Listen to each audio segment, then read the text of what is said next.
Operation GCD with an Appalachian grin.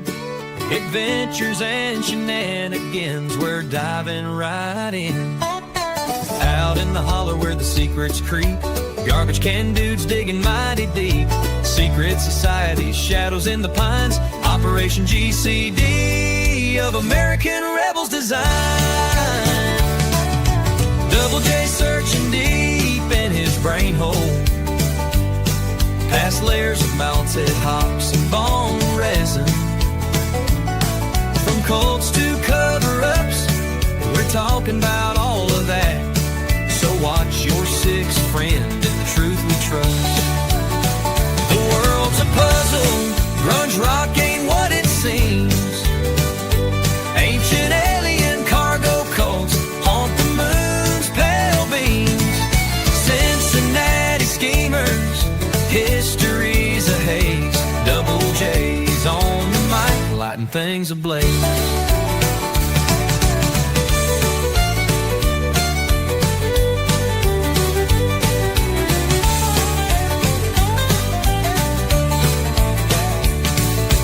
Operation GCD with an Appalachian grin. Adventures and shenanigans, we're diving right in. Join us on the journey and enjoy the show. Thanks for joining us to get a little GC. Every world's a puzzle, grunge rock ain't what it seems. Ancient alien cargo coats haunt the moon's pale beam. Cincinnati schemers, history's a haze. Double J's on the mic, lighting things ablaze. Hell, the world's a puzzle, grunge rock ain't what it seems. Ancient alien cargo cults haunt the moon's pale beams. Cincinnati schemers, history's a haze. Double J's on the mic, lighting things ablaze. Double J's on the mic, lighting things ablaze.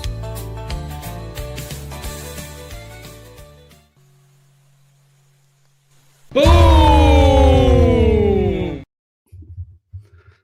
Howdy, folks. Your host, Double J, back here, coming at you live from my studio/RV dining room, located directly inside America. Welcome back, folks of the interwebs. Once again, JJ Vance here, host of Operation GCD, but perhaps more notably, not the vice president. I will be your pilot and navigator here tonight, folks, for this shenanigan-infused journey into the mind of this particular garbage can dude. Got a real barn burner on deck for you folks of the interwebs here tonight. So appreciate you folks. Thanks for joining us here again to get a little GCD, because we got an occult and esoteric review of the 1985 cinematic masterpiece, Back to the Future, with an entire Occult Rejects lineup, including Nick, host of the Occult Rejects. Welcome, Nick. Thank you. Welcome, sir. I would have been really upset if you didn't consider this one a barn burner. I swear to God, I even had that in my head. If he does not use barn burner for this, I'm going to say something. No, this is definitely a barn burner. Yeah. And we got a whole Occult Rejects lineup. So I appreciate y'all joining me here to get a little GCD. We got Jen. Oh, that's not Jen the Ninja. Wrong one. Jen the Ninja. Welcome, Jen. Thank you so much, JJ and Nick, for having me on. And I absolutely love doing these episodes. I know people on Twitter are always so excited when it's like a group of us. I think it's like for me, I know I won't give your secret away, Nick, but I know on the Carlwood episode, we used a different hermetic number, or I should say but someone did. But 5 for me is a perfect hermetic number. So I appreciate that we can do these kind of roundtable esoteric reviews. And I think they're really hot. People love them. So thank you so much for having me on. Oh, for sure. Host of the Threshold Saints and a fellow Occult Reject there. And I definitely appreciate your all's insight on the last one we did. Well, we've done a couple good ones recently, right? We did a little Big Trouble Little China, and we also did a little Golden Child. So those were great ones. I certainly enjoyed those myself. And next up, we got Heidi Love, host of the Unfiltered Rise podcast and fellow Occult Reject. How you doing, Heidi? Welcome. I'm Thanks for joining me happy to to get a little be here. GCD here. Your first Oh, appearance, yeah. by the way, Yeah, I'm excited to be here and on be Operation on and GCD, that is. right, because we've done Fridays. This is a different one. And we're just always And together, and I think it's so fun. countless other Occult Reject shows, right?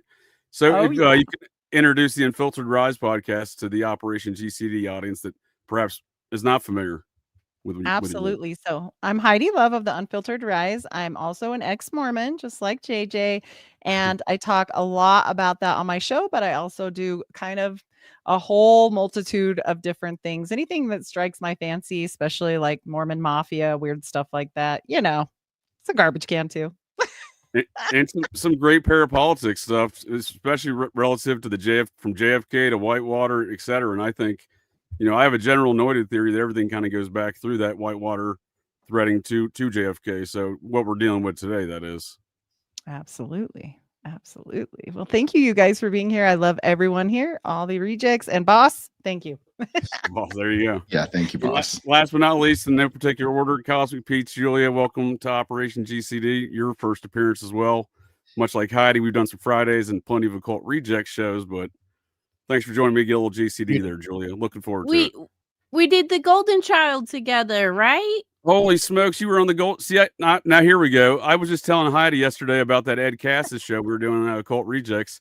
I thought she was there, so I keep replacing who was in these shows. So I do apologize. So everybody That's here can all probably right. even attest how many times I'll text and be like, "Hey, did I ask you for this show?" It's so funny. Seriously though, I mean, not just 1 second there, Julia. Yesterday, I was in a podcast with doing some Mormon parapolitics and Society of Cincinnati conversations on the Sixth Century podcast with Heidi. There was a fellow guest, and I kept referencing in the show that show we did with Ed Cassis. And she finally says, "I wasn't there." I was like, "Oh shoot, you weren't there." But my favorite thing, she was there. this is my favorite thing he said. In my brain, you were there. You should have been there. And I'm like, I was off of work. I just didn't know. Oh yeah, my bad. Oh shoot. That Well, I was apologize, funny. Julia. No, it's all good in the hood. I'm just happy to be here. I'm excited for this movie. I got a lot of cool notes and what the fuck's up, everybody? I'm excited. Oh yeah, I was looking forward to this. What's going on the Cosmic Peach podcast as of late? What's the focus?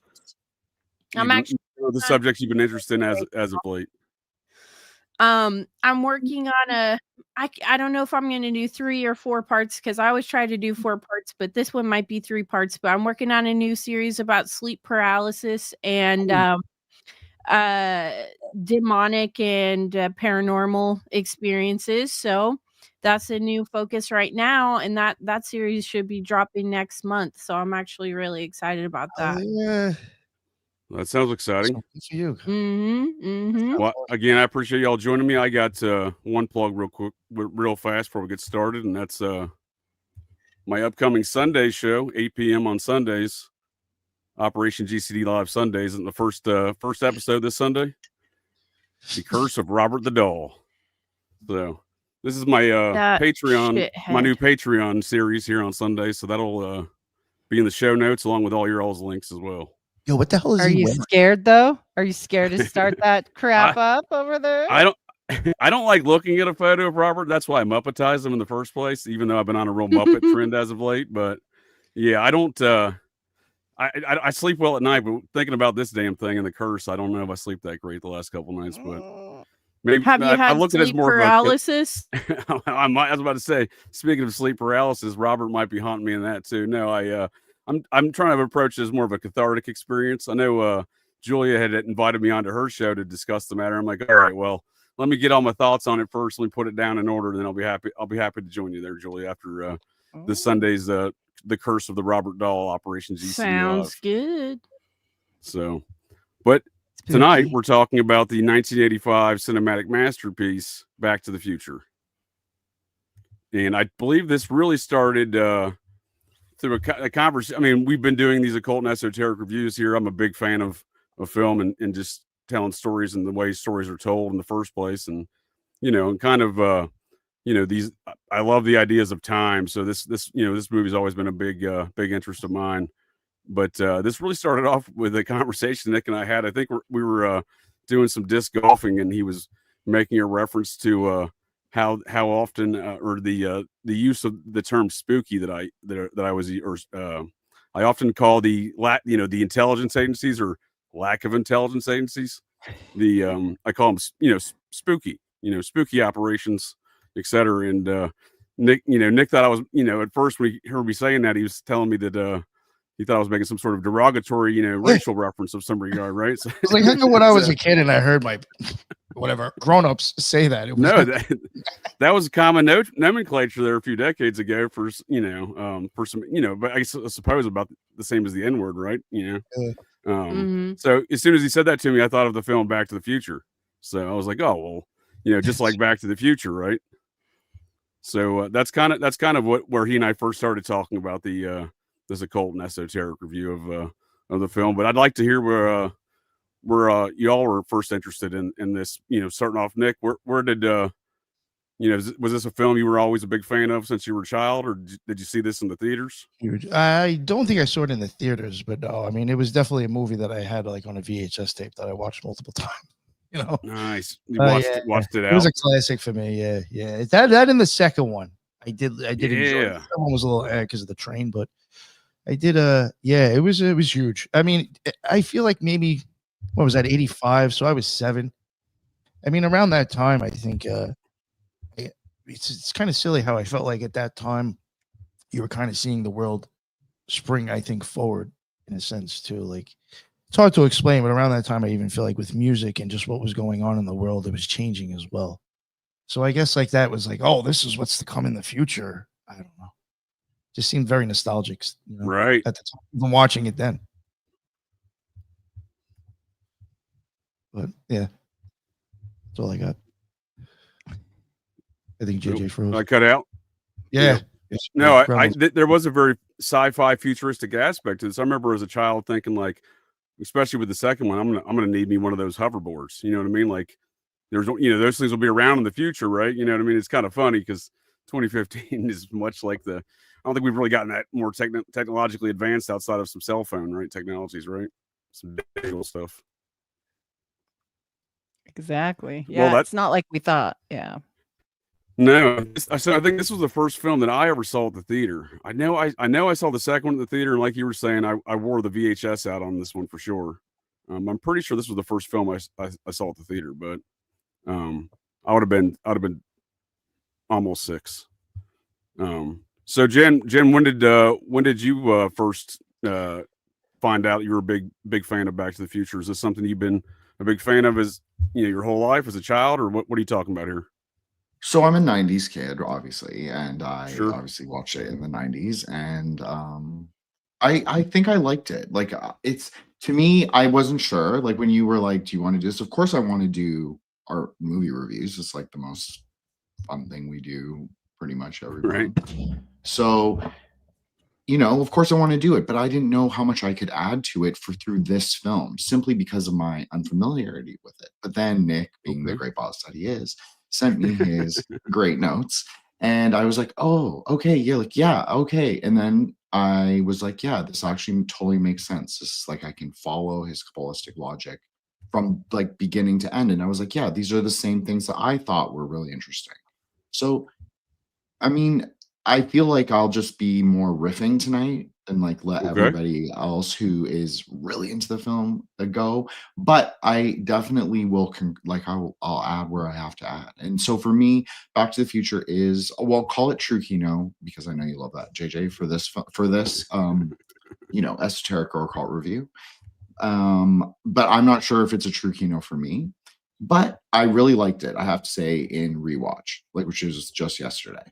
So I enjoyed it. I thought it was weird and as 80s as I remembered. Right. And maybe, sorry, JJ. No, I'll say, so when did you so you saw kind of the whole trilogy then, maybe, all at once then, right? You didn't really have to wait between the trilogies then. It's interesting because I even watched the trilogy in anticipation for this episode, because I was like, I need to kind of know, like, I have to know the canon, like have a familiarity with like the text, right? So I guess I must have watched them on VHS or DVD, because like I'm more DVD era, but yeah, I definitely had VHS. I'm kidding. So, but I must have watched. But there was no you didn't have to wait like anticipating the next one coming out though, right? Because there was always the to be continued with a cliffhanger scene right at the end. No, of each so one, right? I'm not old enough to yet be like affected by the cliffhanger. Right. That was very impactful on my childhood, and I'm not gonna lie to you. I was very hyped. So I appreciate that, Jen. So Julia, when did you first discover the Back to the Future, and were you in a similar situation as Jen, where you weren't left with a bunch of cliffhangers? Because I'd ask the same to Heidi, but I think I know the answer. Well, shit. I just turned 30, but I still identify as 29. My pronouns are forever and young. And so my brother and sister grew up in the 80s. And so when I was really little, they would play like all the great 80s movies for me. I didn't have to wait. I just watched them all back to back to back. Back to the Future, Back to the Future 2, Back to the Future 3. My favorite is actually the first cartoon, one. Probably. No, it's the first one and the third one. Actually, is my favorite. Did you grow up with that though? Was that a cartoon in your childhood too? What? The cartoon version of Back to the Future? I never fucked with it, but I will say I was super obsessed with the movies. And actually, I kind of had like a little bit of a crush on Michael J. Fox there for a minute, because it was like Teen Wolf and like some of those other like really cool 80s movies that he was doing. He was killing it, right? So Alex yeah, P. Keaton. dude. For sure. And I actually have a little bit of a story about that when we get into like stuff about the movie with Michael J. Fox. But yeah, no, dude, I loved Back to the Future. The first one and the third one, like I said, my fave. I didn't grow up in the 80s, but I definitely fuck with it heavy. I love all the 80s stuff. Nice. Well, last but not least, Heidi, when did you discover the Back to the Futures, and were you as affected by these cliffhangers as I was?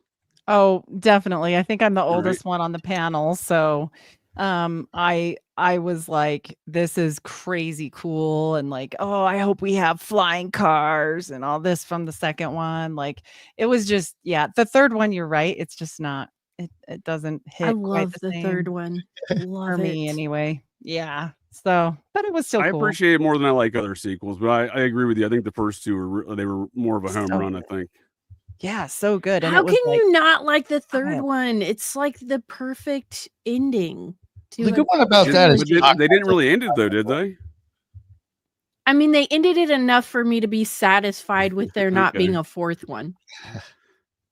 They're making a remake, supposedly. I'm not interested in a remake. They ruin everything and they put their woke bullshit in it when they make remakes. They're going to cast a black guy to play Marty McFly, and they're going to have some tranny playing Doc, and I don't want it. I just don't want it. Leave it alone. It's funny you mentioned that. It's funny you mentioned that, Julie. Are y'all familiar with the Back to the Future musical that has been a big thing in recent years? Is there a tranny playing Doc Brown? Because I don't want to know. No, but much like in this film we've discussed in the Back to the Future film, it's weird that Marty McFly goes back in time and he's kind of like got a thing with his mother's falls in love with him, and so there's this kind of incestual thing. Well, in the Broadway musical version, I think he went back in time and his dad had a thing for him. If you know what I mean. No! See, that's what I'm talking about. It's not overtly that way, but like, I mean, I'll show you a clip here. Just stand by, please, 1 second. Yikes! I got a clip of exactly what I'm talking about. George McFly is not gay. Well, the Broadway version probably is, but I hear what you're saying. So isn't it? It is kind of fascinating how much this has spawned a cultural phenomenon there, right? Like this film, here it is, 40 years, later, right? Almost, right? I think it was July 3rd of 1985, right? That they released this film. So, it's crazy. And it's still right. And it's still very impactful because, like I said, they're doing Broadway musicals.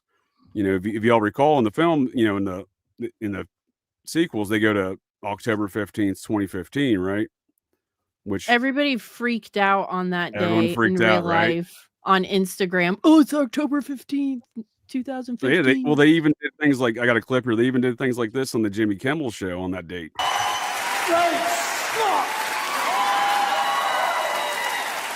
Doc, where are we? According to my calculations, this is the year 2015, Marty. The future.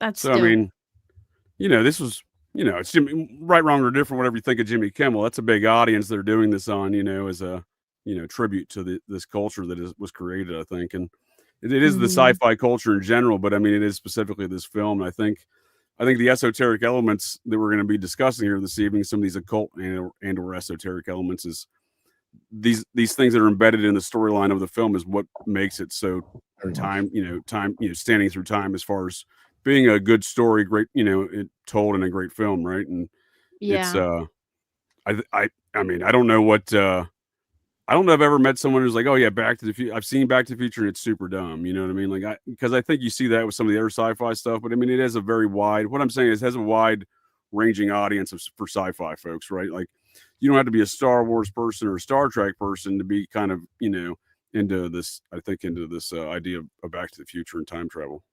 And That's it's a great so point, embedded JJ. in Sorry, pop Julian. culture. Oh, sorry. No, that's okay, Julian. Please go ahead. Oh, I was just going to say it's so embedded in pop culture, like a lot of movies still reference things from Back to the Future. So yeah, it's definitely timeless. For sure. Jim, what were you going to say there? Basically, just echoing both you and Julia's thing that it's a cultural phenomenon. Like, and I agree with you. This film has such wide-ranging appeal, but I didn't actually think of it as a sci-fi film until you really said said I was it. thinking of. But it really is it's a speculative fiction film. Maybe not a science fiction film as we would like normally think of it. Maybe not like Total Recall science fiction, but it is a speculative fiction. So from that angle, actually, now I'm like very like, oh, okay. Maybe I can dissect that. Am I back? Yeah, you're back. Did you hear what Jen said? Yeah, it just started storming here real bad. What were you saying, Jen? Can you repeat that for me? Oh yeah, no problem, JJ. I just was saying it is a sci-fi film, but it's more of a speculative fiction film than perhaps like a Total Recall, which would be like a high science fiction because it's set in space, Philip right? K. Dick You have style, to travel. Right. So this is really a speculative fiction film. So you're totally right. And when you said that, people don't have to enjoy science fiction to go watch this film, but the film really is axial. Like science fiction is axial to the whole film. Absolutely. I'm glad you pointed that out because we're not before we get into the actual, characters and plotline of the film, I would like to take us on our own little trip back to the future and go over how the sci-fi stuff began and how this stuff was impacted in which the culture in which to even create this film, right? What's the backstory on that, right? How did the nature of these tales even come about? Where's the root of science fiction? Where's the root of these ideas of time travel? And strangely enough, it largely revolves around a fellow that I described last week on Operation GCD Live in my tales of Cocaine Bob Evans meets Marvel Comics is DC and Marvel Comics Thelema fan fiction. That was all focused around a fellow by the name of Fory Acriman. He's actually known as Mr. Science Fiction, and he's the guy who coined the term science fiction. So I'm glad you pointed that out, Jen, because we're going to be getting into a little bit of that. Did anyone else have any more opening comments or statements here before we do a quick clip of the trailer to the film? Just to get folks refreshed on the. I mean, who doesn't know Back to the Future? But if folks at the interwebs are out there who don't, I have a brief clip in which to refresh folks' memories. But if anyone else has any other comments before we do that, please feel free. We're good? All right. Actually, you know what? I'm glad I stopped myself there for a second because once again, this is how this whole conversation began. I have a clip of that first. That's for messing up my hair. The hell are you doing to my car?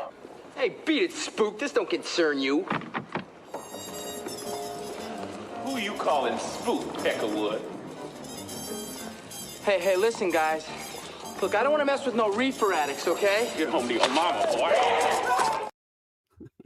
I don't want to mess with no reefer addicts. Did you ever hear the Peckerwoods before? No, I'm not. No, Yeah, they're a group I met in prison as well. They hung out with the Odinists. They all have like They Woody called Woodpecker. themselves Oh Peckerwoods. shit, that's a Yeah, white they like have, a white Woody nationalist Woodpecker. group, huh?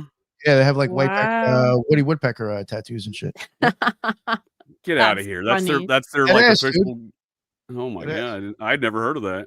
I crack up because that is the term spook is obviously, I don't know how long it goes back to with intelligence operations. I presume that back that far, but that's the Mhm. term I know for intelligence operations, not the the reference from Back to the Future. But it cracks me up, and that scene's very kind of important in the whole narrative because Michael J. Fox's character Marty McFly gets locked in that trunk, and it is that trunk that's an epicenter. That being locked in that trunk's an epicenter of activity that I don't want to confuse and mess folks' brain holes up at the moment trying to explain time and how this that scene's imperative to this whole circular nature of time in this film, because I'm sure we'll get into that at some point. But I think that is a very important scene. It's not just comical to me in that regard. I think it's an important scene in the whole business. But I got a quick clip here for the just to describe the storyline from the original trailer. Steven Spielberg presents Back to the Future, a Robert Zemeckis film. Marty leads an ordinary life. No McFly ever amounted to anything in the history of Hill Valley. Yeah, well, history is going to change. And 1985 is not his year. But Dr. Brown is about to change all that. Are you telling me that you built a time machine out of a DeLorean? He's sending Marty 30 years back in time. So I figured that was a good encapsulation of what at least the baseline of the film is, if folks are not familiar with it. But it is still this is still one of my favorite films. So I'm not gonna lie to you. I get excited just watching the trailer. Me too. I've watched it twice within the last 24 hours preparing for this and love every Nice. moment of it. But I don't know what it means by Steven Spielberg presents a Robert Yeah. Zemeckis film, but that means he was in some way tied into the production of it? Or Yes, ma'am. It was produced by Amblin Entertainment, which was owned by Spielberg with a minority interest by Zemeckis. Okay.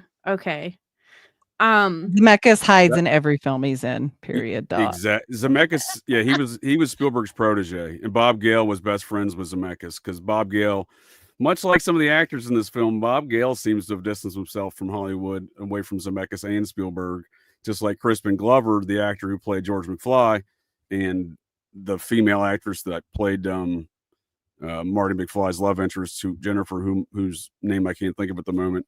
They both left after the first one, and years later, we'll get into some of this in a little bit here. Years later, it would be alleged by the Crazy Days and Nights entertainment lawyer fellow that it was all revolving around kid stuff, and where Amblin Entertainment and Spielberg were having a bunch of children audition for the film when there wasn't any children parts. So, and Crispin Glover made a bit of it, an issue of it on set, and et cetera, et cetera. But that's a whole big narrative there. But yeah, that's where Spielberg falls into it.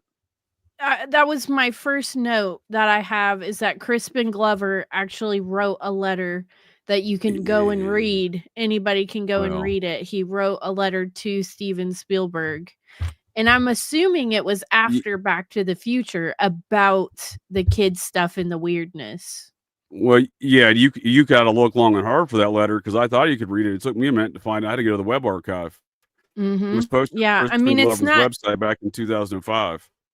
It's not easily accessible, but it is out there. Ooh. And I'll have it in the show notes. You have it in the show notes? I will. I haven't put it there yet. I've been real lazy about that today, but I have it available. I'm going to put it in after the show. I have it available to show us here though as well. I've talked about that before, and so has Sean McCann, about how Crispin Glover wrote this letter to Steven Spielberg about this kind of stuff. And I really like Crispin Glover. I think he's hilarious. For sure. And he's actually involved in a very... Oh, go ahead. Oh, I was just going to say, I watched another movie recently with him in it, and it just made me love him even more. Like, I feel like he's a no-nonsense kind of guy.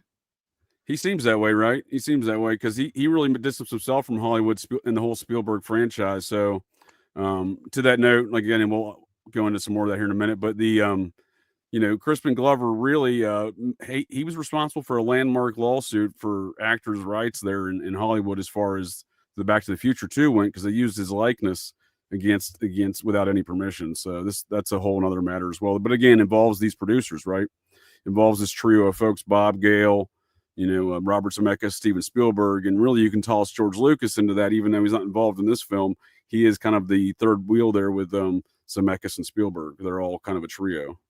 So interesting stuff, because then you're dealing with Star Wars, right? With the Spielberg, Lucas and stuff, right? And then that's kind of all interesting to me in these sci-fi respects. I guess we could start off there, right? With some of that sci-fi stuff. Well, let me just sorry, JJ. You go ahead.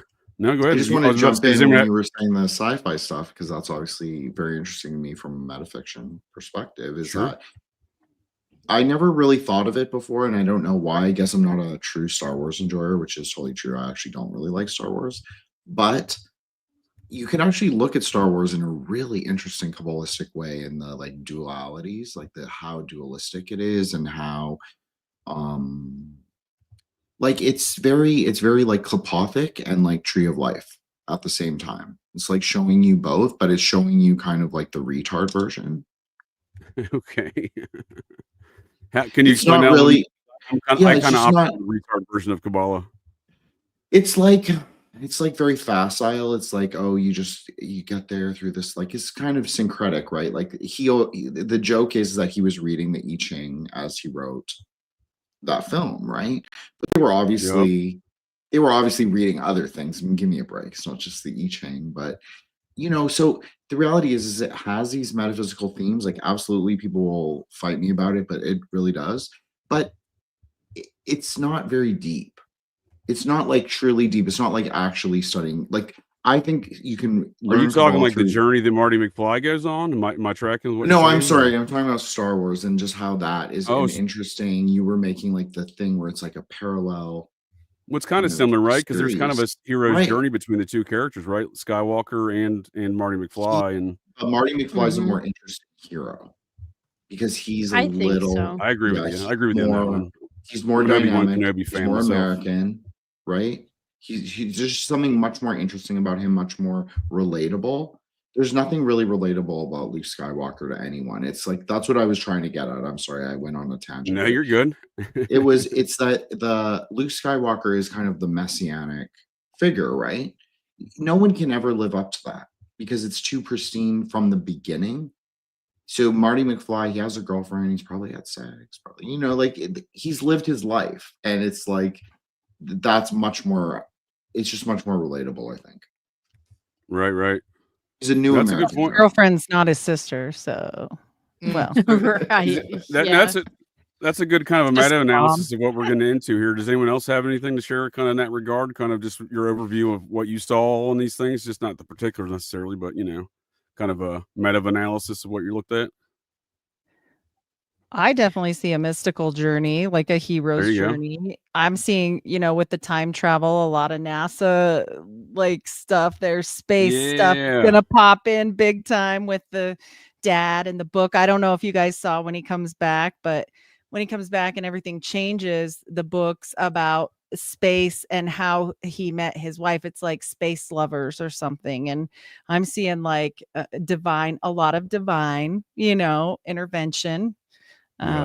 So yeah, I don't want to go with the NASA stuff, Heidi. You're definitely reading my mind there, because I got some NASA stuff on deck for us here on the sci-fi background of this film. I put down a lot of about the predictive programming type stuff that they snuck in there. Like 9/11, is that what we're talking about? Yeah, for sure. And I have like a few notes on that, and then I have a few notes of like how they chose specific times, and even stuff in the background to me looked a little bit on purpose. But I did want to say they took a lot of time to make sure that this movie was perfect, and everything was very much on purpose. And something that a lot of people don't know is that another actor besides Michael J. Fox filmed half of this movie, and was on the way to finishing the movie before they said, "You suck dicks, we hate you, fuck off," and they recasted him with Michael J. Fox. Who you talking about? Eric Stoltz? Yeah. So, I don't This know if handsome, you mean this handsome young gentleman? yeah. Another big 80s movie, Some Kind of Wonderful. I don't know if you guys watched that, but he's the main guy in Some Kind of Wonderful, and he was supposed to be Marty McFly. That was and he Mask, got, right? like, This one was Mask, right? Yes, Mask. film? I know that show. Yes. Yeah. Rocky Dennis Mask. Yeah. So he was supposed to be Marty McFly. He got like halfway through making the movie before they told him he sucked dicks and got rid of him and recasted him with Michael J. Fox. But like everything they did was very intentional, was very on purpose. You sure it was the sucking dick thing? He looks a little long in the face to me. Maybe that's why they recast him. But I only say that to say every move that they made was very purposeful, and they had to get it right, and they had to make it perfect. So I think that's also really interesting. Well, I'd like to put a pin in that note there real quick, Julia, and have you. What are your thoughts on this? You're talking about predictive programming. They did. Now it's number 2. You see this really manifested in the film series, the trilogy. But Biff was written on Donald Trump, future Biff. Oh, right. Yeah. I mean, a lot of that comes in with the second movie because going back to the past but they still ended up putting a lot of stuff in the first one. But, there was a lot in Back to the Future too that just screams like, oh, fuck. Yeah, and same with number 3, but that begs the question of what is time and when did all these things happen? Because did these things always happen? Did Marty's parents only meet because he went back in time? You know what I mean? Did they ever meet in a sequence where the chicken or the egg thing? It's the chicken or the egg thing. Bill Clinton or the blue dress? Exactly. There's actually things in that movie. If you pay attention to it, actually, he's telling you that this has already happened already. I have stuff in there. Like, why is Marty? It's already changed. This is done. There you go. I like where you're at, Nick, on that. Yeah. Is Marty only friends with Doc Brown because he went back in the past and Doc Brown knew who he was? Or how the fuck did Marty become friends with a disgraced nuclear physicist while he's in high school? It never explains that. Oh, I'm glad you brought that up. Am I cutting out here? Can y'all hear me? No, you're okay. I can hear you. You're good. I got some bad storms. It keeps cutting out. No, that's a great point, Julia, because that physicist, that renowned kind of disgraced physicist and a high school student being friends, I think that's a nod to Werner von Braun and Jack Parsons, who had a pen pal and phone call relationship in the 1920s as Parsons was a teenager. So I shouldn't have said this before, but I wrote down Parsonian as my primary talking point for the entire film.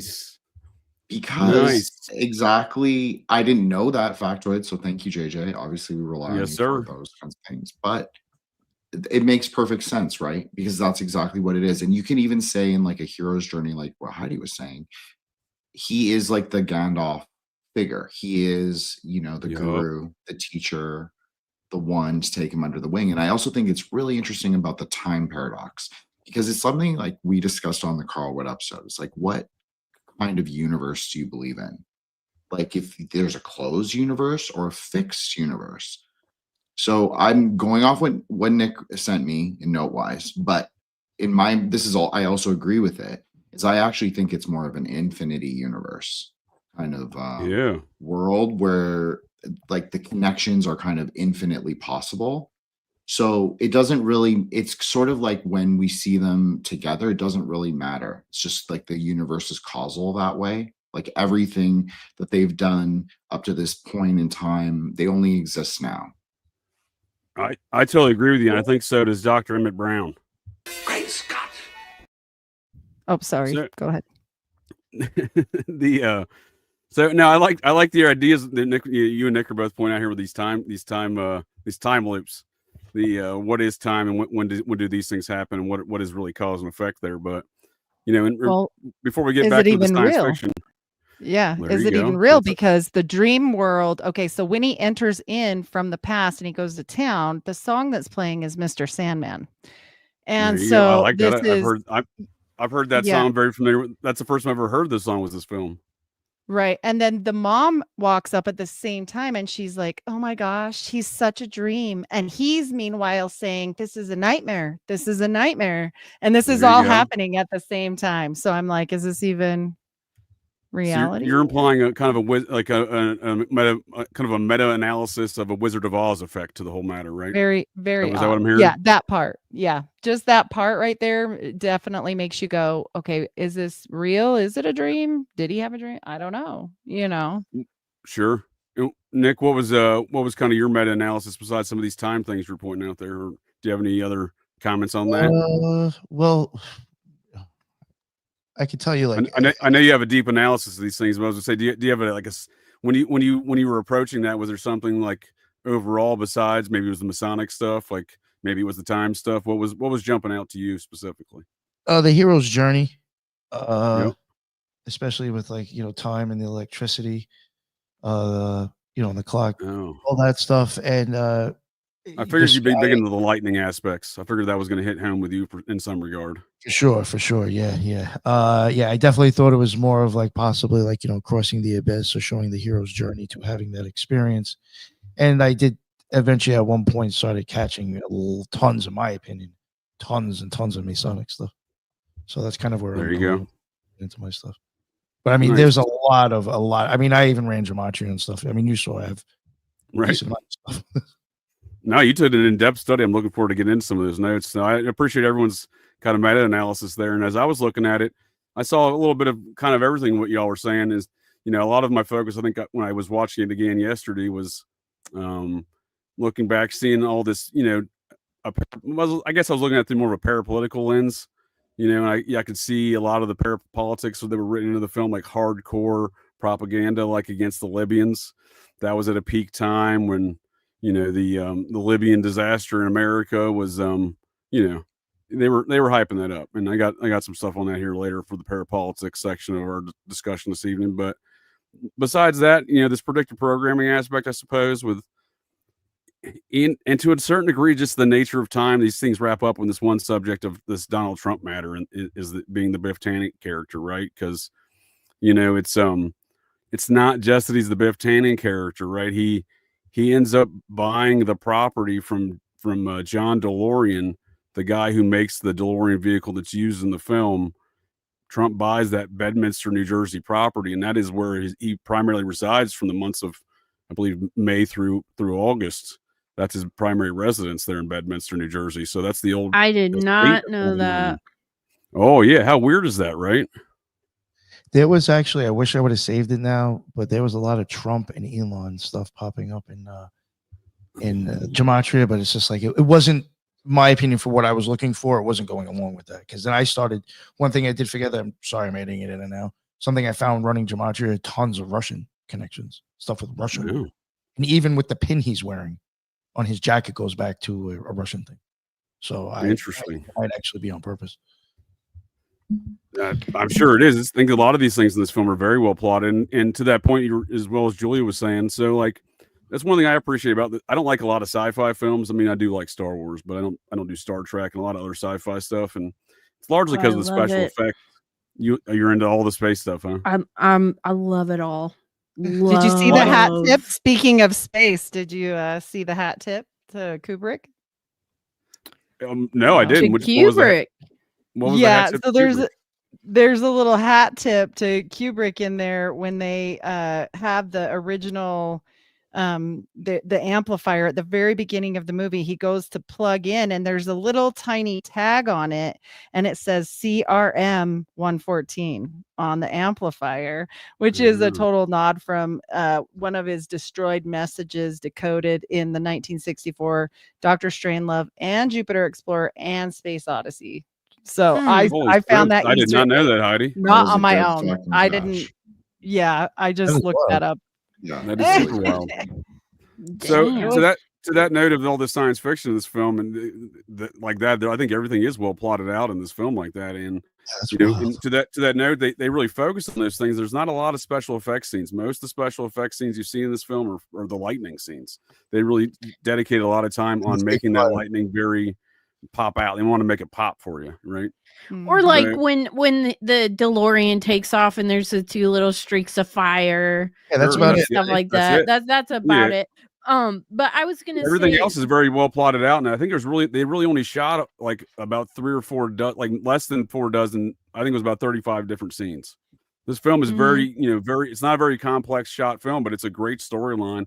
It's it really grasps your attention throughout the whole film. Even when I watched it yesterday, I was still very much involved in watching the film and not like, doing other things while I'm, you know what I mean? And I don't know. I think that speaks again to the esoteric secrets that are embedded in the film. Is it really grabs your subconscious, but and on that nature of subconscious and time, like when there's a really surface way to look at the Donald Trump situation, but again, I look at it through like what is time, and like, did the writers of this film there's a concept that I like to consider of a guy by the name J.W. Dunn about the dream state. As we're talking about the dream state as being embedded in this film.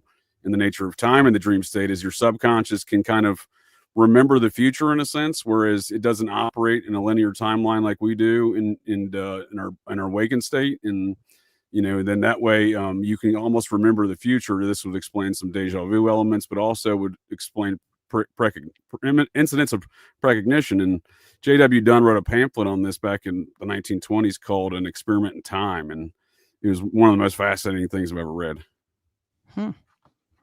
So Well, it really begs the question: interesting, are they just coming up with this idea from something that they possibly got into a dream state? That's where the idea came from, and it's really they're just seeing something in the future in their dream state, and they're just in their current time. They're just transcribing into a matter where it looks very similar, right? It's, they do predict a lot of things relative to Donald Trump, right? Go ahead, Jen. No, I just wanted to say that I totally agree with that writer that you're citing, JJ, because it's very interesting because it actually correlates really well to Buddhism. Time is of the mind, time is of the nine, expressed in nine. So exactly what you're saying. It's like you are the chronopoetic master. You are the time king of your own timeline kind of thing. So there's something really interesting about that. And then also you were saying like the dreaming state. Well, what if I told you like the dreaming mind is the color of turquoise, but the waking mind is the color of lapis? So when you were saying like, what is the color of lightning? Well, lightning is actually considered to be both of those things because it's also clear. Very scientological, I know, but and to your point, his address when he makes it back home to Hill Valley, which is an oxymoron by the you can't Hill Valley. Okay, whatever. But his address is 9303. And so 3 times 3 is 9, or we have 33 right there too. So I found that really interesting. That was on the house. So 9303. And that's exactly what you're saying, Jen. It's all nines. It's the 9 and then 303. 3 times 3 is 9, or 33. Moon, Did you say that 9303 is on? Would you say on that his was house? That's his address when he's coming up. And so that was really interesting. And if we move past him coming home to his house, I have something to say about that, but I don't know if we're there yet. So no, yeah, we can jump into that here shortly when we go through the film and the characters here in a minute. But no, I just got lost in like 3 different things at the same time. So give me a second. Where was I? I forget where I was at now. I apologize there. Let's I guess let's jump. Anyone have any other comments on time or some of these other concepts before we jump into the background of the sci-fi nature here? I had one thing that I noticed to do with the time thing that I wanted to say. Or dream stuff, because I think that's very interesting too that Heidi brought up there. I didn't put anything down about the dream stuff because I was so fixated on this other aspect. But at the very beginning of the movie, when it's showing all the clocks, and there's like a million clocks in Doc Brown's house, even down to like one of the clocks is like a guy hanging off of a clock tower. Like everything in every little scene, it's like it's so on purpose to predict what's going to come later in the film. Nice. also what's to come later in like reality too. And I'm sure you know Wow. where I'm going with that, but I was about to say, well, is there any difference? and then I did do the name Marty and I did the name Emmett to see what they mean. And Yep. so Marty means warlike or of Mars, and it refers to the Roman god of war, Mars. And then Emmett, Dr. Emmett Brown, his name means universal or truth. So I think both of those names are very interesting for the two main characters there. Oh yeah. Well, and Jennifer means, so if we're gonna do characters, I do have a couple things, but I can bring it back real- in later for the Real time. quick, Heidi, you mentioned Hill Valley as an oxymoron. That's where I got stuck there a moment ago.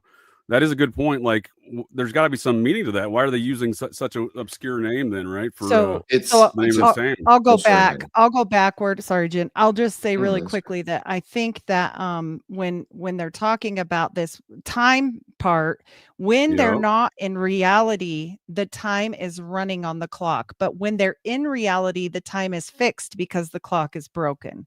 So we have to look at this like Doc Brown is almost like Zeus, and Yep. they've got Poseidon there and all that, but I'll do that when we get into characters. But what I'm saying is also you've got like the flux capacitor, which is chaos, right? It's the Okay. Y, yes. Mhm. And so when they're using it and they're in wherever they've traveled to, like whether it's past or future, whatever, it's again chaotic because it's not in sync with reality. That's all I was going to say on the timing part, but I'm weird. No, that was great, Heidi. That was really great. Legit. I'm sorry, And Jen. Go ahead. the Marty thing was really interesting because then you'd have to say he's a Gavaratic hero, right? Like he's coming from Mars, he's coming from Gavara, but he has to travel on the lightning path. So that's something that Heidi said that was really interesting about Hill Valley. And I think I know why you got stuck on it because it is a paradox, JJ. That It is a doesn't make any paradox. sense. I never really Right. considered it, but it makes no sense until you just said. I was like, wait a second. But it's a Doesn't make any sense. Kabbalistic paradox that's resolved in the center, the hidden pillar. The So you Well, can and think he of film's the about lives- film paradoxes, as right? plus It's all ultra. about a time paradox, right? They're Yeah. saying, oh, that's a paradox, and this is a paradox, and Yeah. Well, these are he lives paradoxes. in Lion's Estate, and you see this Mhm. Lion's Estate with the Tiferet. two pillars, There you go. but you go in between the Lion's Gate, Mhm. and Oh. then what does that do? You know what we know about Lion's Gate, right? With 88, did that 88 miles per hour charge the Lion's Gate, Mhm. and with double infinity where it's not even real? You know what I'm saying? I have something on the Lions. If we're getting into that, I have something about the Lions. Should I save it? Can we table that for a moment? When we start getting into the film, we'll discuss the settings a Yes. little bit like that. Because I want to just do a quick background, tie into these names y'all were just saying. Do a quick background on the sci-fi and the predictive programming aspect of that real quick. With Donald Trump, that is. And then we'll get into the entire film here after that. If y'all don't mind bearing with me here for a moment, because we already brought up some of these names, so I want to kind of jump into this point real quick, and it goes right into the sci-fi stuff. So we were talking about how the meaning of these names and some of the background there. Well, jumping ahead to Back to the Future 3, we learned this about Doc Brown. No Browns. Well, maybe it was a mistake, Doc. Maybe that grave wasn't yours. It could have been another Emmett Brown back in 1885. No. I don't know. Did you have any relatives here back then? The Browns didn't come to Hill Valley until 1908, and then they were the Von Brauns. My father changed our name during the First World War.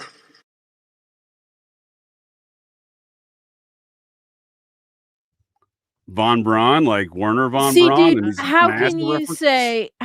say the first and the third one aren't the best when they put shit like that in the third one? Oh I my mean, gosh. come yeah. I mean, it's on. good. I forgot about Don't that. get me wrong. I enjoy these things. There's nuggets of information all around there, and they even have some Thelemites in the third one, right? With Flea, he's a member of the Red Hot Chili Peppers. Right. Blood Sugar Yes. That Sex would Magic. totally make sense because, like, you can consider like I call it NASA Space Kabbalah is how I referred to it before, but you could I consider like the way that. they That's a good way to teach put it. because with the way they Mhm. teach the planets is actually Kabbalah. You could understand it like that. So the first introduction to what people think of, but it's Right. actually the inverse because it's the physical densities. So it's actually not Kabbalah, but you could say that it's the first layer that people understand. So it would make sense if they're doing all these von Braun references, because obviously that's what he was also talking about. By the way, he And loved the it just Mormons. ties in, right? It just ties into Yeah. the whole sci-fi background and these rockets and NASA, right? With a reference like that, right? Absolutely. Go ahead, Heidi. Oh, I said Von Braun just was definitely in the good with the Mormons. He made a theological film with them that nobody else Oh, was allowed in.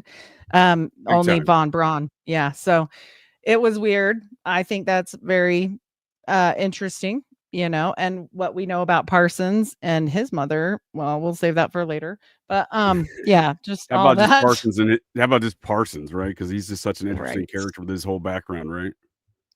Absolutely.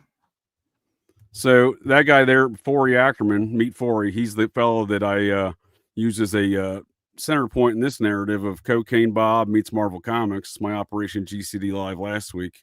Fory Acriman is the guy, Mr. Science Fiction. He's the guy who coins the term sci-fi, right? And he's the literary agent for all these folks. He knew Parsons, he knew Hubbard. He was an OTO guy at Parsons Lodge, apparently. He was an early Scientologist. He knew all the Marvel stuff. He knew Cocaine Bob, of course, with all these characters. And that's Stan Lee of Marvel Comics, who was a good friend of Fory Acriman as well. So Fory Acriman, for a quick rehash on that, he's a legendary figure in Hollywood.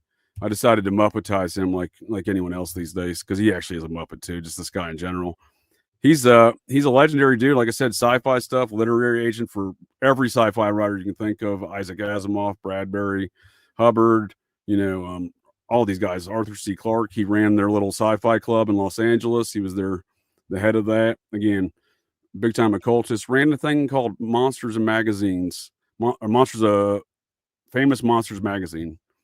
And the actual picture of him is not nearly as funny as that. But if you look at kind of the onset of these stories of where a film like Back to the Future comes from, it goes back to Fory. So the idea, this is Wikipedia, the source of all information on the interwebs. It's a good jumping off point at times. I do like to see what the normative view on subjects are too. But here's a good quote here regarding time travel and fiction article here. And like I said, it goes to Fory Acriman. So Fory Acriman noted in his 1973 anthology of the best fiction of the year that the theme of getting hold of tomorrow's newspaper is a recurrent one, in regards to science fiction and these matters of time travel, right? So this is the first, to my understanding, this is the first time travel story in fiction. H.G. Wells' time machine. Not really the same thing we're talking about here, but this is the early onset of kind of the subject, right? Do y'all agree on that? Is there a earlier piece that y'all remember? Not that I can think of. Yeah, because that's 1895, and shortly thereafter we see things. It's not really time travel, but we see this story by Mark Twain, a Connecticut Yankee in King Arthur's court. And I saw a comment earlier on in the chat before I lost all sight of what was going on there regarding time slips. This is a time slip, right? We kind of talked about time slips recently on the Occult Rejects as well, right, Nick? Yes, sir. Yeah, that was with Rye, right? Yeah, and it's kind of like it's time travel, and you don't have a DeLorean, right? But I mean, it's the same concept, though, right? Yeah, pretty much. Well, are y'all familiar with this story? I'm not. No, I am, but I think that there is something interesting that you're picking up on, JJ, is that there is a difference in a way, but because the DeLorean is the heck a lot, so it's like the vehicle. Like I talked a lot about this with Heidi on our episode. Is like the Mormons have this idea. They're more into the palace architecture, the temple architecture. They're into bringing things back down into the diamonds and Netsock. That's what they're all about, right? Like Mormon money magic. Well, that's Mormon money magic. Yes, sir. But this actually, and I even texted Nick this, and as I said, yeah, absolutely, I agree with you. This is like a Hode maxing, like double dragon, because in Chinese, interestingly, 8 is a dragon number, so it's like 88 double dragons. Let's fucking go, like Hode, like the video game, dude. Just like 88. Yep. Yeah, I think that has to do with even parts of your brain too. I'm not gonna take it that far. As far as, and did you think it was weird at the mall parking lot before they're taking off that you see the visual of JC So like Jesus Christ, and then penny, like copper. And that stood out to me so much. And that's I a mean, good I was fucking like, is this catch. charging? Yeah. Is this like charging this situation? And then the guns come with iron. They're shooting. Oh, I'm glad you said that. I got that clip on deck here for us. Yeah, That's yeah, part of yeah. that predictive programming, because that was the Libyans, right? That was the Yes. Libyans assaulting them in the parking lot, and that was a That's great. time where Muammar Gaddafi was the Bin Laden of that era, right? That was the Bin Laden Right. of And that then time. Doc is wearing the biohazard sign behind on his Yeah. jumper, and that can also be the skull and crossbones. So is he Oh, that's like, interesting. you know, I mean, I'm Because they just want to saying, scare like, everybody about the Libyans and nuclear war at the time, right? This was the era of the mid '80s, right? It was a nuclear scare, Yep. terrorism by the Libyans. And while we're on that note, I got a clip here for us. Awesome. Oh my God. They found me. I don't know how, but they found me. Run for it, Marty! Who? Who do you think? The Libyans! It was the Libyans. They did it. Now, I know I wasn't really old enough to really understand what was going on. I do remember kind of the whole Libyan scare there around that time, right, in the media.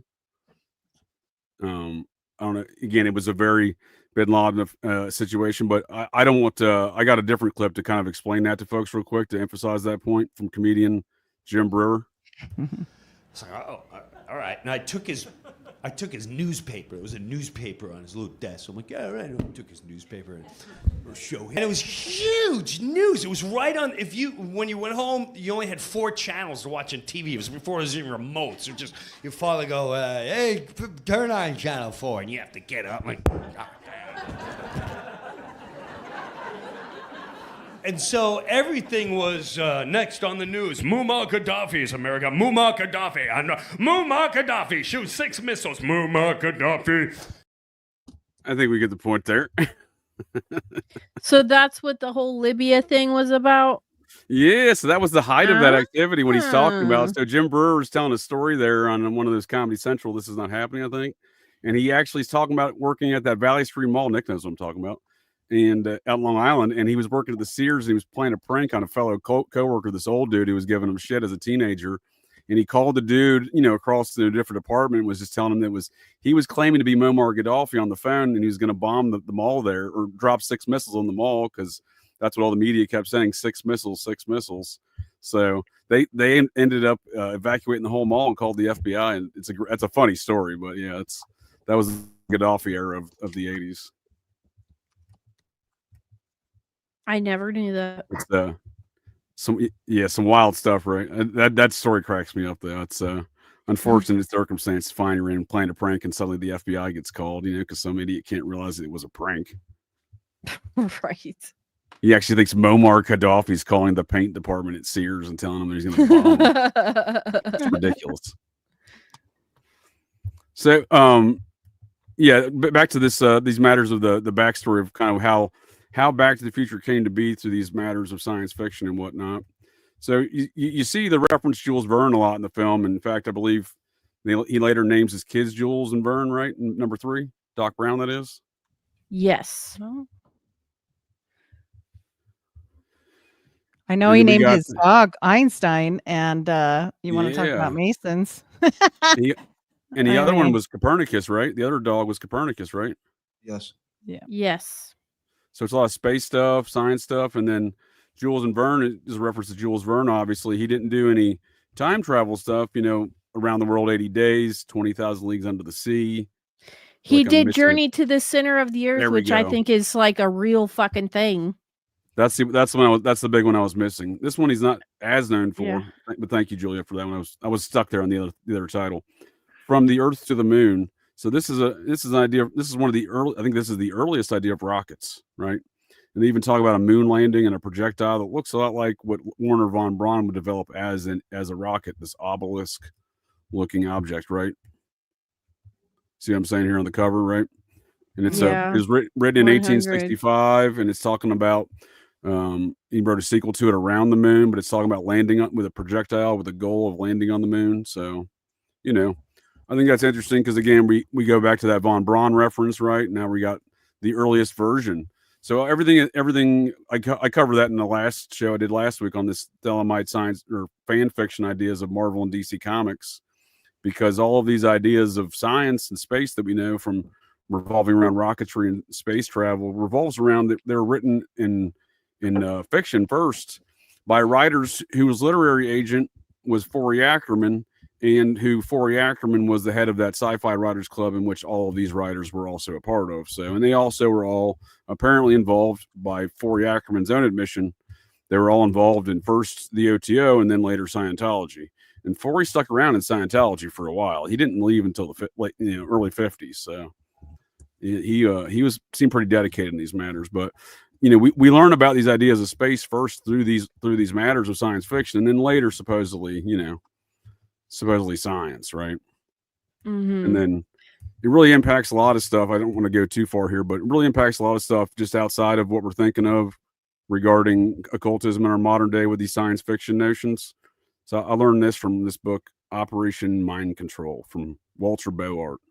Great book. Highly recommend if anyone, folks of the interwebs, want anything to do with matters of mind control operations, not just the MK Ultra style experimental stuff. Boart writes a whole book in 1970, circa 78, describing how it's operational. So, but he puts here in this book how Michael Aquino, Old Temple Asset Michael Aquino, wrote 3 different Star Wars fan fiction, and used to, he was reported as having been identified standing outside the gate at Skywalker Ranch, forcing copies of these manuscripts upon people who employed by George Lucas, friends with Zemeckis and Spielberg. Since Lucas does not receive unsolicited manuscripts, the manuscripts were returned unopened upon several occasions. One was subsequently published in a monster magazine. I'll let you know which monster magazine it was. It was the one of That's Acriman. Crazy. Yeah.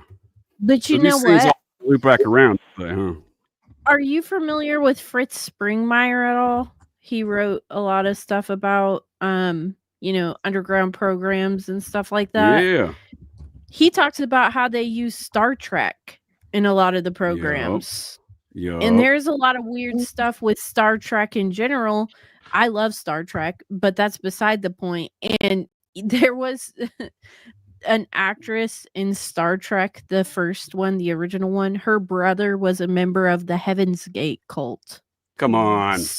So I'm telling you, this is all fucking come on. I'm serious. I did not know that. I love the Heaven's Gate cult. Not like I want to join them, but Yeah, he killed himself in the Heaven's Gate cult. I just put a pin in my brain hole on that one. We're definitely gonna be talking about that in the future here, Julia, because that's that's some great I stuff. love subjects like this because I love science fiction stuff. I think Jules Verne actually inspired all of the Inner Earth talk and like the new Godzilla, Kong movies with like the Inner Earth stuff. That all comes from Jules Verne, dude. I'm glad you said that. So just like that all comes from Jules Verne, and then we get these ideas of what we're supposed to accept space as from folks like Arthur C. Clarke and Isaac Asimov, Fory Acriman's buddies, and he's their literary agent. The idea that dinosaurs may still roam the earth comes from this guy, Willy Ley. He's a German fella, scientist fella, and sci-fi writer who was also part of that same sci-fi club in Los Angeles, whose literary agent was also Fory Acriman. So these ideas that are getting created through cryptozoology and whatnot, this dude is the one who literally started the idea that dinosaurs still exist on the planet in 1949. And then what? Did he help? This dude also wrote a book in 19. What's that? Did he help with Spielberg on fucking Jurassic Park? Well, look, I mean, we're not that far off from this whole crew, right? So, like, is Spielberg kind of the next generation of the same kind of club, right? That's kind of how I'm almost looking at it, right? Sure. So, Willy Ley writes a book in 1912 called Conquest on the Moon with none other than Werner von Braun. Again, Werner von Braun, shortly thereafter, starts a pen pal and telephone call relationship with Jack Parsons, old Marvel Jack Parsons, right? Von Braun's in Germany. Parsons is in Pasadena, What are these two? How do these two link up, right? And why are they talking on the phone? International calls are not that, common back then, right? Weird. How weird is that? I wonder if he was. I wonder if this guy was friends with Kubrick at all, because Kubrick and von Braun were friends. And he Well, did now you 2001: A just hit me with Space Odyssey. Now you just hit me with a different one because I don't know what the intersection of Ackerman and Kubrick is, because definitely Isaac Asimov and Clarke were, because they were on not only on the set, they were also involved with the Apollo 11 missions at the time, as far as they were quote unquote technical advisors, and Well, they then helped Kubrick's got to be in there. yeah, they got to be in there. Something. Well, Jack Kirby too, right? So 2001: A Space Odyssey, they had a comic book from Marvel Comics that was supposed to come out simultaneously. That was from Jack Kirby. Again, Cocaine Bob meets Marvel Comics, right? We're talking about the same club of folks, right? Jack Kirby's one of Stan Lee's associates, obviously. They're all in there. They have to be. They Right. absolutely have to be. So I appreciate y'all joining me here on that quick journey and how we got to the story of Back to the Future, and again how it revolves around. I took y'all on a Back to the Future yourself, talking about how I was just discussing these things last week inadvertently. Did not even consider at the time how much this tied into this future one we already had planned, because I didn't really consider how much of the sci-fi connections there really were, but it's obviously pretty deep. So onto the film. Sorry, JJ, I'm just gonna jump in really quick. Promise. Shoot. What you got? Well, okay, so the Michael Aquino thing. Since I've read a lot of his writings, it totally makes sense to me. He did identify as a Sith. I think he even has a fucking story. Yeah, you're telling me he's a Zizian? Is he a Sith Lord?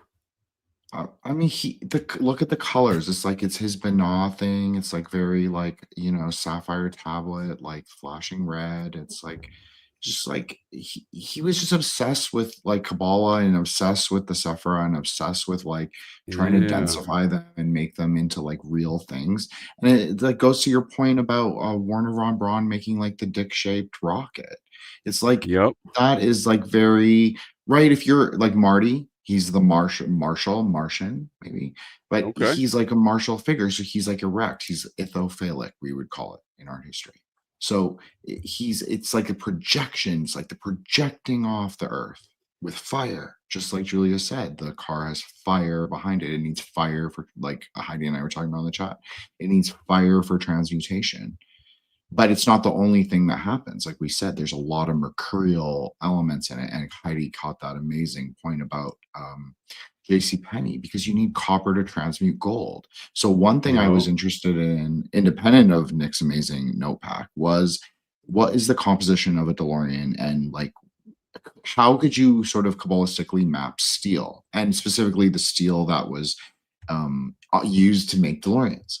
So it is actually an interesting kind of question if you're looking at it from like an alchemical or Kabbalistic lens. So you would have to consider it to be Tiferatic, that Lionsgate sort of element, but it coming from Mars, because the content is largely iron.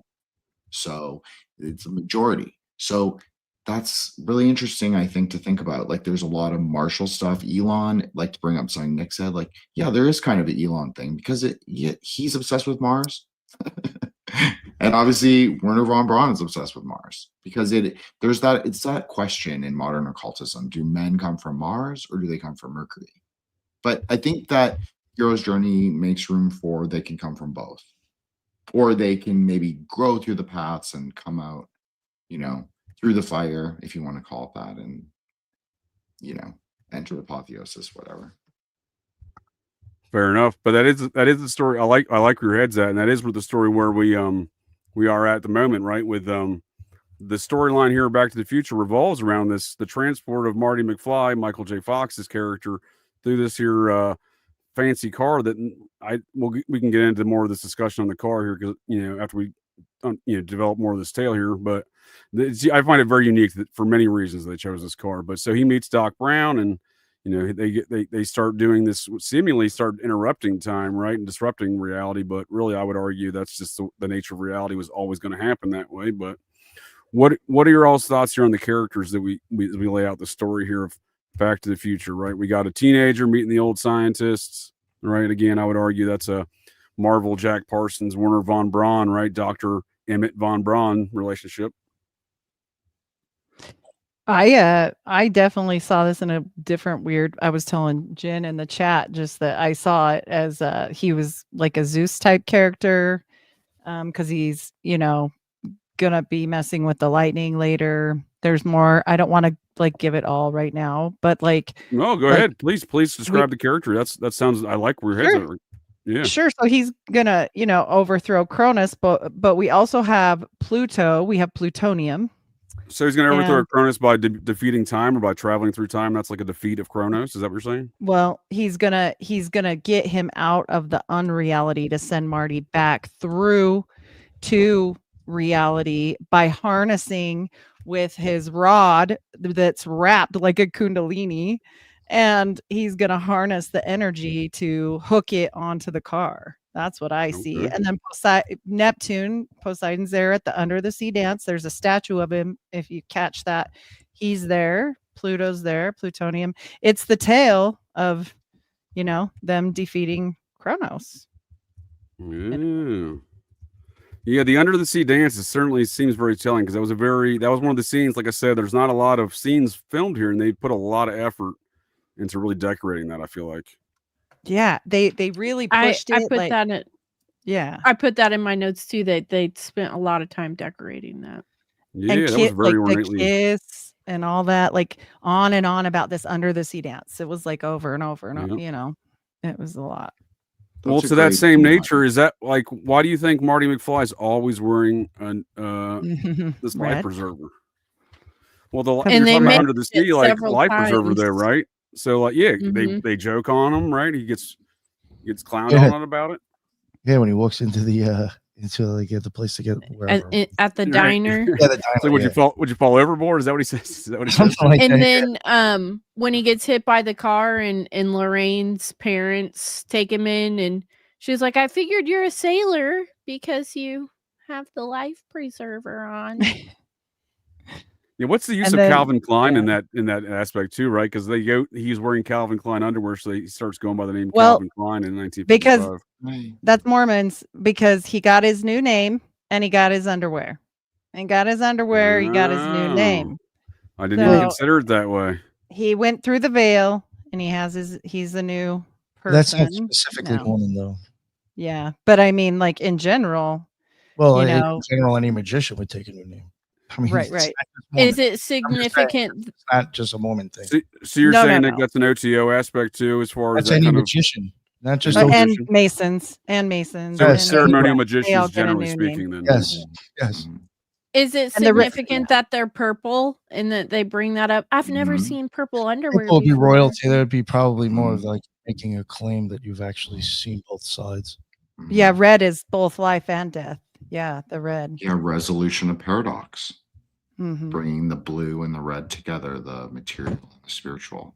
And that was a great And even point, when he Heidi, goes about to the Zeus. dance, yeah, he's in a reddish jacket again, even at the dance. So they keep Well, I it thought in that was red. an amazing point. Sorry, Heidi. No. I was just saying they keep him in red. See, this is really interesting, but I want to say the thing really quick about what Heidi was saying, just to build off that. Please. In Vedic astrology, Jupiter is the planet of the teacher. So it's the spiritual teacher, not necessarily the material teacher, which is actually more Gevuratic in Hebrew Kabbalah. So that's actually really interesting as well. And but I agree with what Heidi's saying. In like I don't use obviously the Greek cosmology, but I understand what she's saying, and it makes a lot of sense because there's this third idea of. So we spoke a little bit yesterday about the hyper Uranian, the trans Plutonian. Obviously, both of those ideas are in this film. But then there's like the third idea, which is the trans Neptunian. So it goes exactly with this under the sea, the dreaming god. That's even one of the names for Vishnu. And if you mapped him to the tree, he'd be like at Chokma, so a very Neptunian figure. He's dreaming under the supernal ocean. He's sleeping on his back in his serpent, like a dais, I guess you could say. So yeah, it's like the dreaming god. He's sleeping reality into existence. And then there's this last idea, and then I promise I'll shut up. But the idea of space versus time. And this goes perfectly along with that because Vishnu is assigned space. Whereas, like as Heidi said, she called him Kronos. I'm going to call him Shiva, but he is time, at least in one version. So Well, and it the women is. too. Yeah, the women. We can't forget the women too. So Like, it's they always play. this battle. it's always this battle in like sort of occult thinking. Like, do you master space? Do you master time? Like, which one is it? Which one is superior? And it's because it's both poles, right? It's really it's Hokmah and Bina. So it's both of those things, and they're like it's like electric, like very lightning. So, but that's how they kind of spark off each other. Interesting. We have any more thoughts here on the on Marty McFly as a character? Oh, not Marty. No, sorry. His girlfriend. You want to go to his girlfriend next? Yeah. I just think at the very beginning when she's coming out of the school, well, first of all, Jennifer is white wave, and so that's represented with Venus, absolutely. And she's at the top of the stairs, and he never ascends up, but she starts coming down, and she meets him, but he doesn't go up, which makes total sense. And then we've got the mom too, but her name is Lorraine, which doesn't translate into much, but La Reine, like queen, and Isis, and then we get into I'm gonna marry my son thing. So then that gets weird. So you were saying it doesn't relate to much, but I think Nick was talking about it relates to Kronos, right? Lorraine.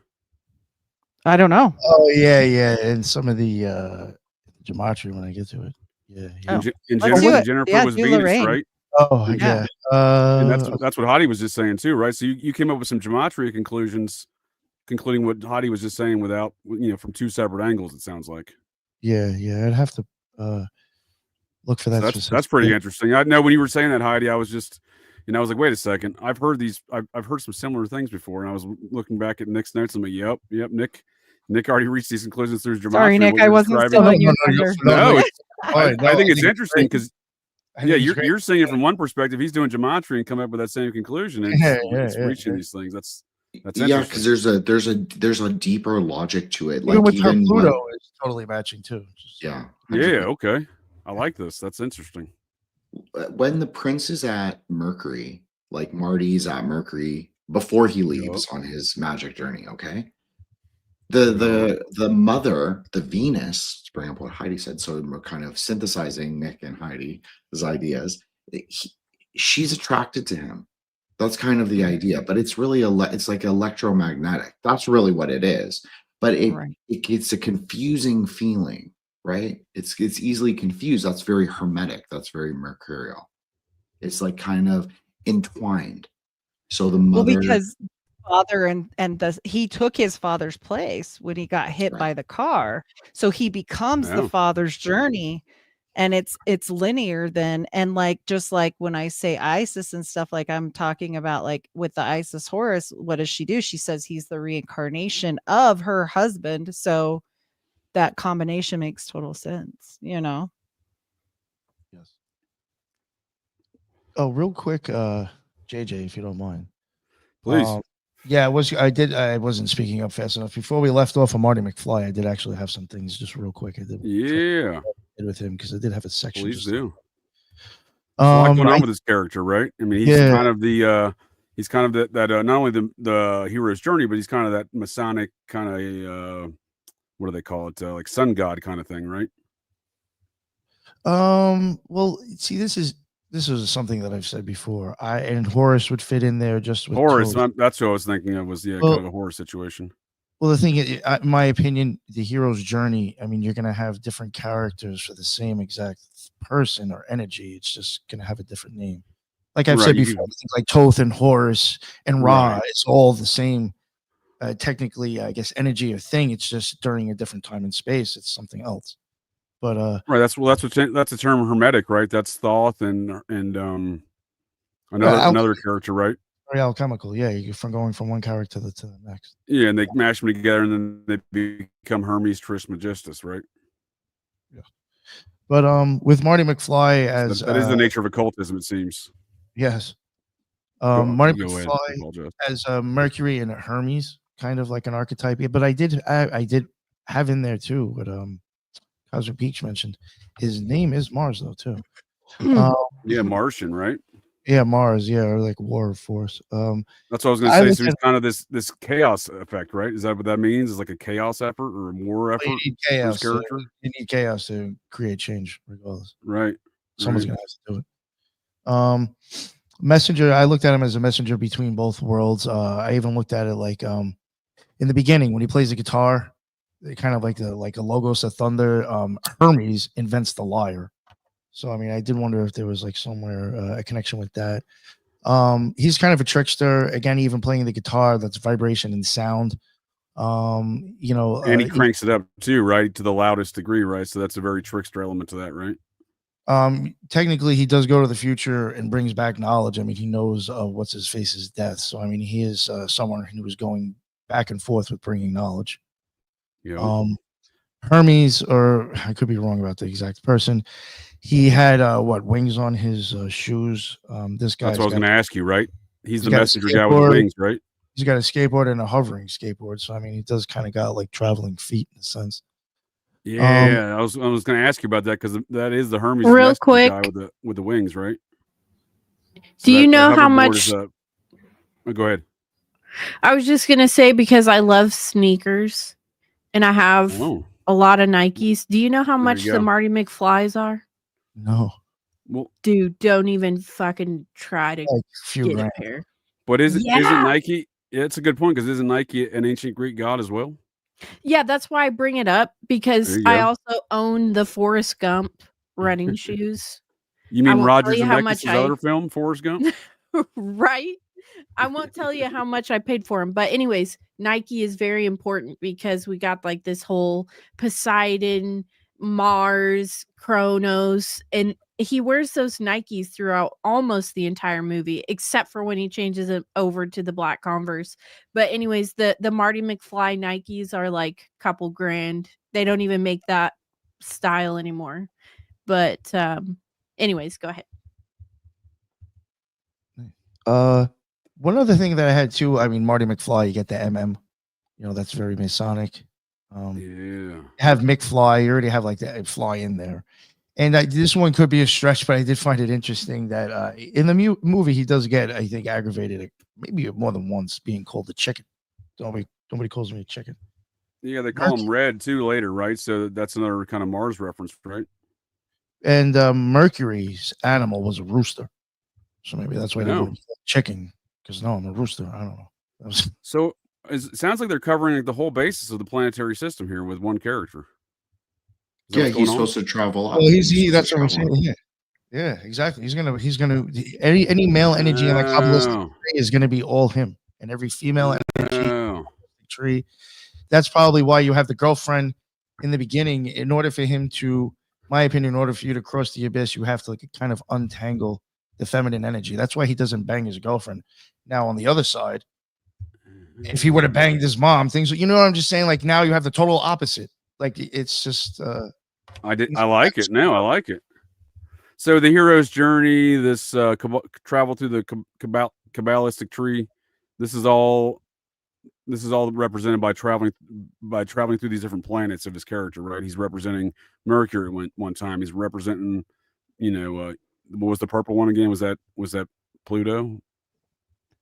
Well, purple would To go Nick's- Saturn. To Nick's but- point, Abraxas too. I was thinking Abraxas with the chicken thing. So are these all the same things though? Like the He's hero's crossing journey, the gate. Yeah. So and it's the chicken and the representing all these rooster- planetary travels.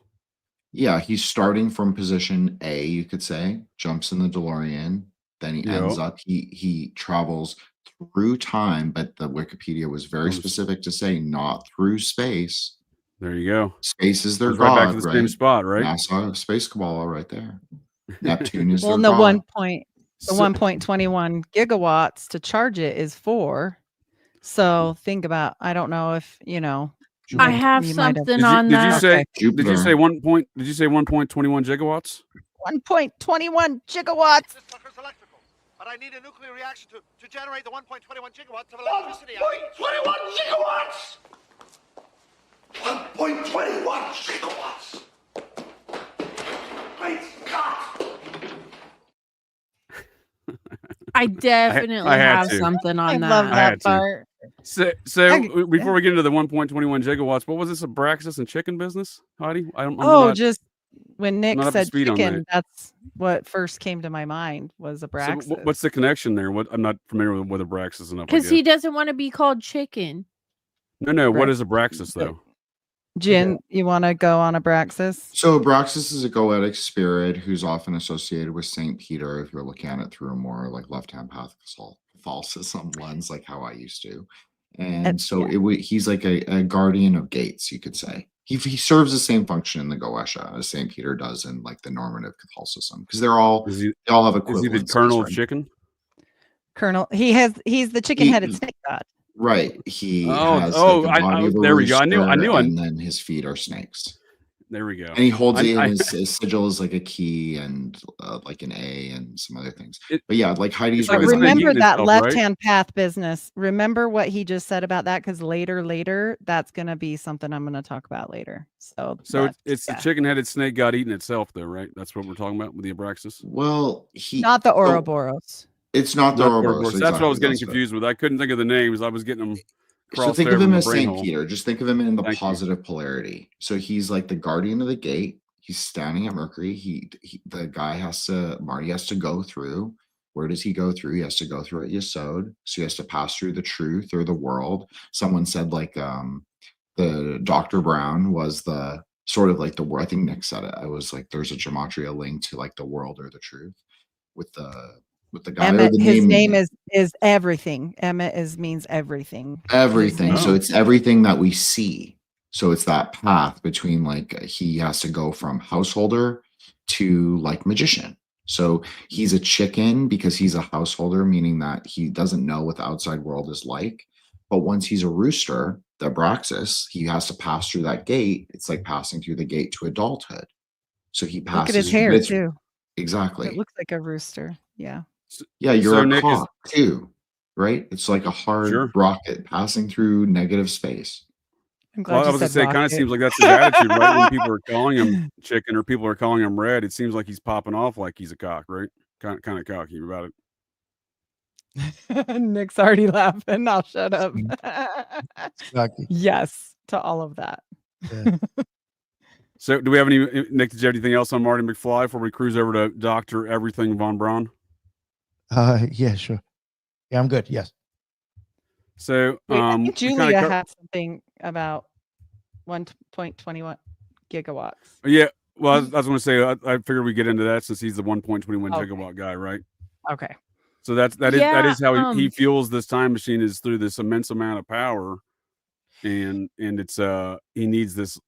I think they obviously created through this nuclear reaction with plutonium, but these are all elements of real science, kind of rooted in some science fiction aspects to it, right? And this 1.21 gigawatts is probably rooted in some occultism, right? Is that what I'm hearing? Well, I don't know what anybody else got out of it, but I'll just give you kind of my very limited knowledge and what it means to me. Because before he says the thing about the gigawatts, he sends Einstein into the future, right? And when he gets back, it's 1:21 a.m. Yeah. And then he says 1.21 gigawatts. And this to me stood out because it's like, why did they 1:1, 1:1? Why do they keep using this 1:1? And I mean, I don't remember. Was JJ on the Gematria episode or not? I'm glad I'm not the only one, Julia. No. Okay. So me and Nick were talking about on the Gematria episode the significance of 4 and the significance of 8. And there are plenty of 8s in here, but the 88 miles per hour. Right. The 1.21 is also the 4. So I feel like, and they're using that over and over again, 1.21 gigawatts, 1:21 a.m. And it's very specific to me that would be something they want to catch your attention. So what did you guys get out of that? Before I say, I'm going to have Nick go because he's got the gematria. I think he might have some. Yeah. You know what the thing is? It pops up as if I was to go through my notes. Yeah. There was a lot of 8s. That is for sure. There was even a picture that I had that even shows an 8, like on one of the roads is like a route or something. It shows that with Marty frame. Which one you got there, bud? We got Hill Street. Hill and Maine. Do you have control of this, or do I? You got it. Nice.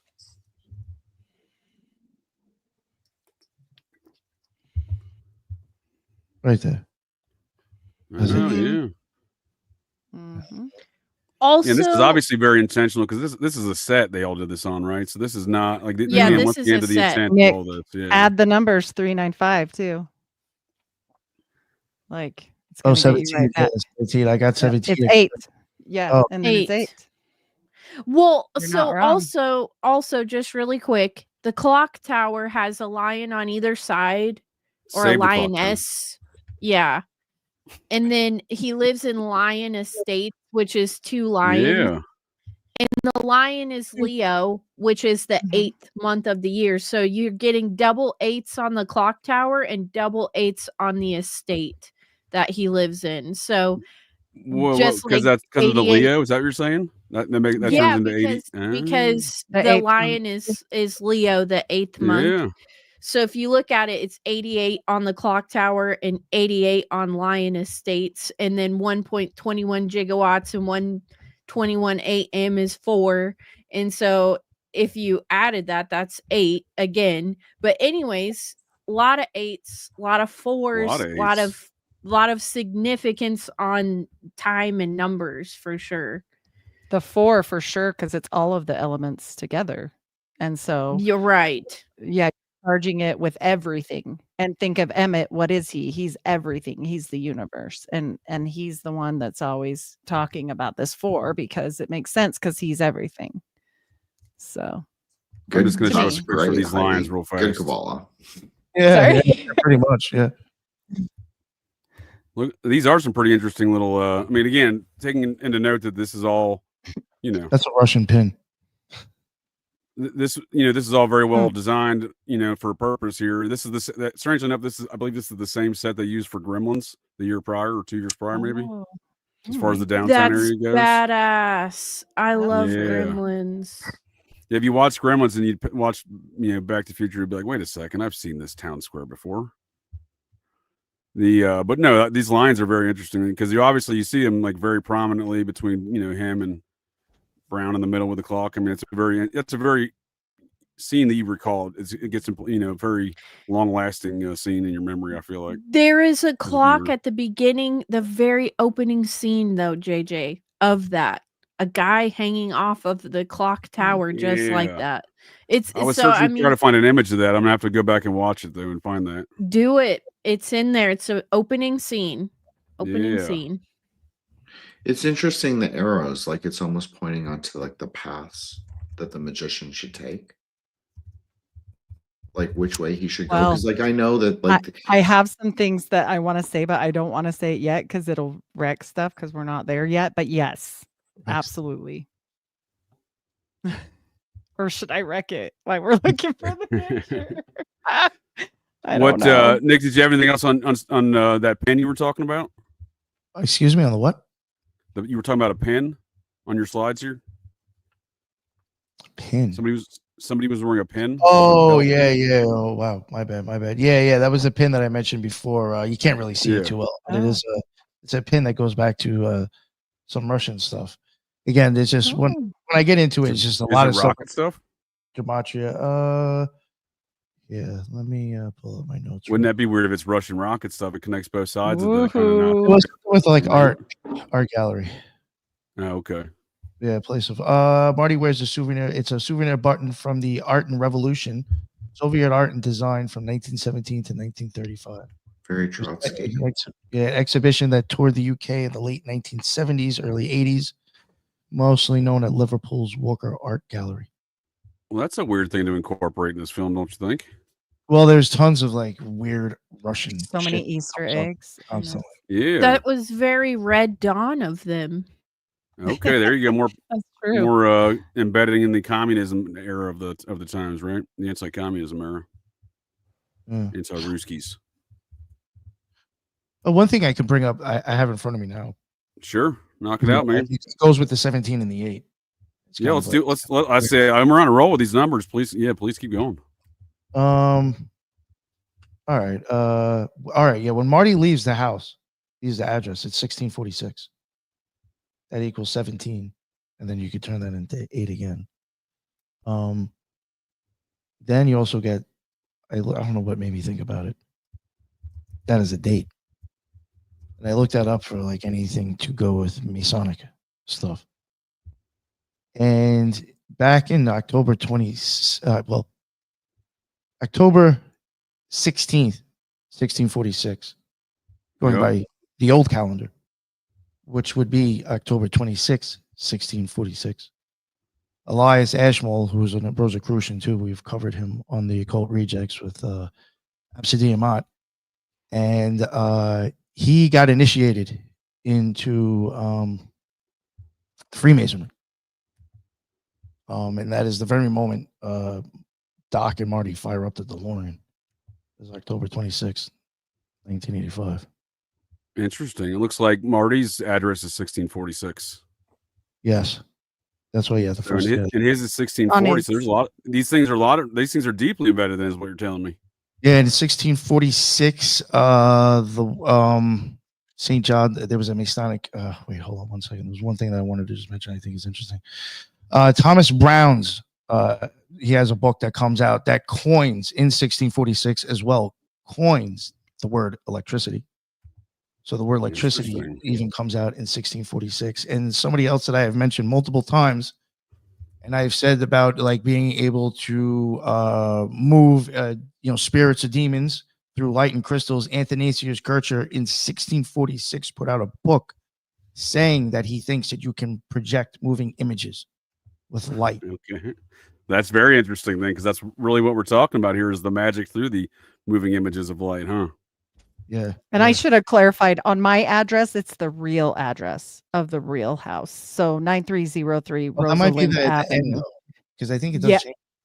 I think that's just the actual real where they film. I was just looking at that too, Heidi. You're right. There is they do have they made a fictional address for these buildings versus the real locations, even the numbers.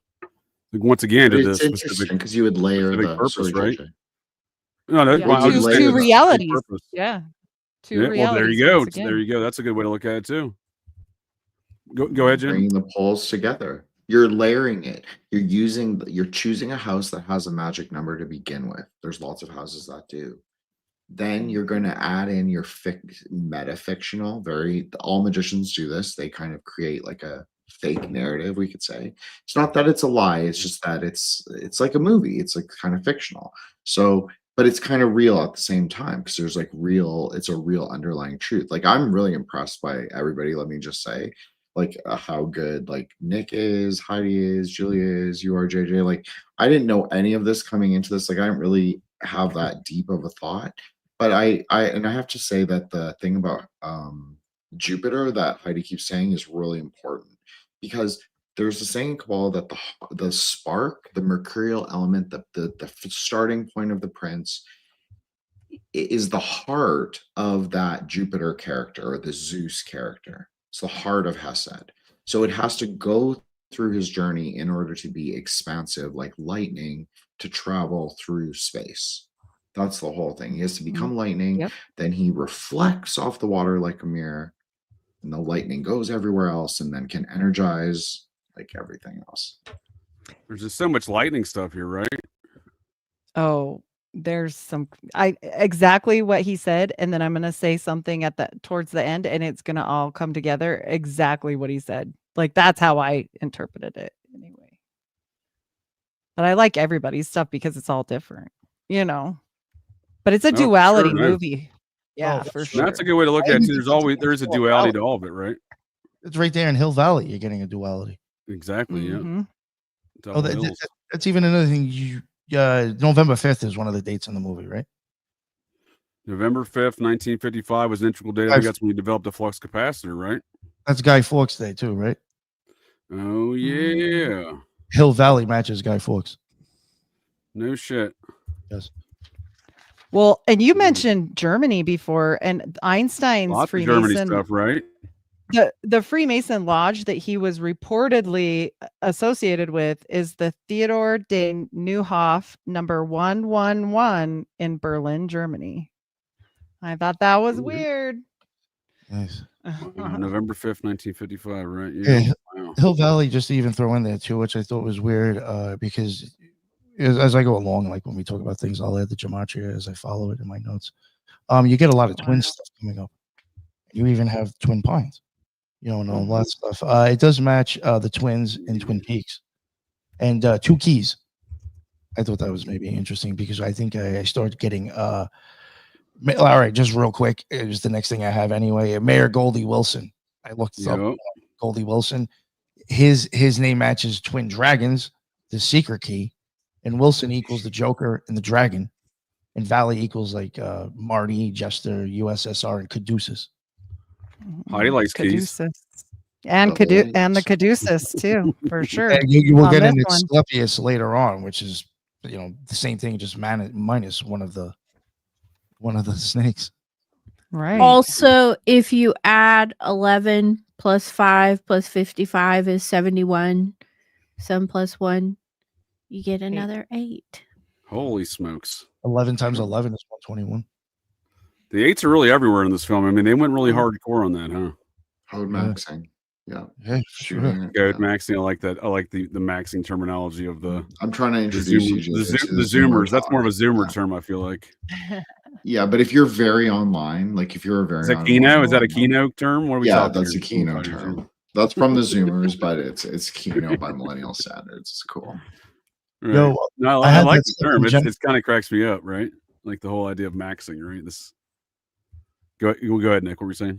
Yeah, sorry to interrupt. I finally looked at that stuff with Jennifer, the gematria you asked me to talk about. Yeah.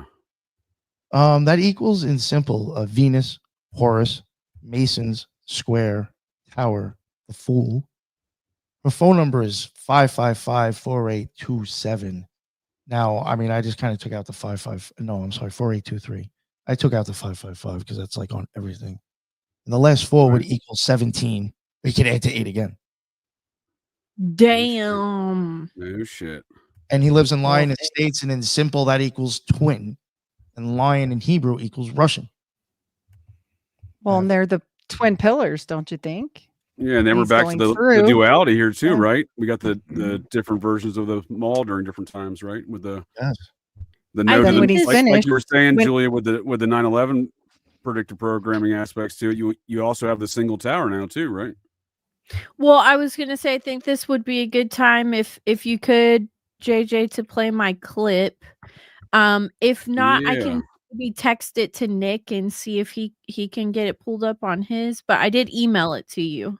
Well, let's I will work on that here. Let's start talking about some other thoughts here on the mall while I get that clip up here for us, please. I mean, the twin turns to the lone because he's finished the journey. He's coming out. He's not going in. So it's completion type.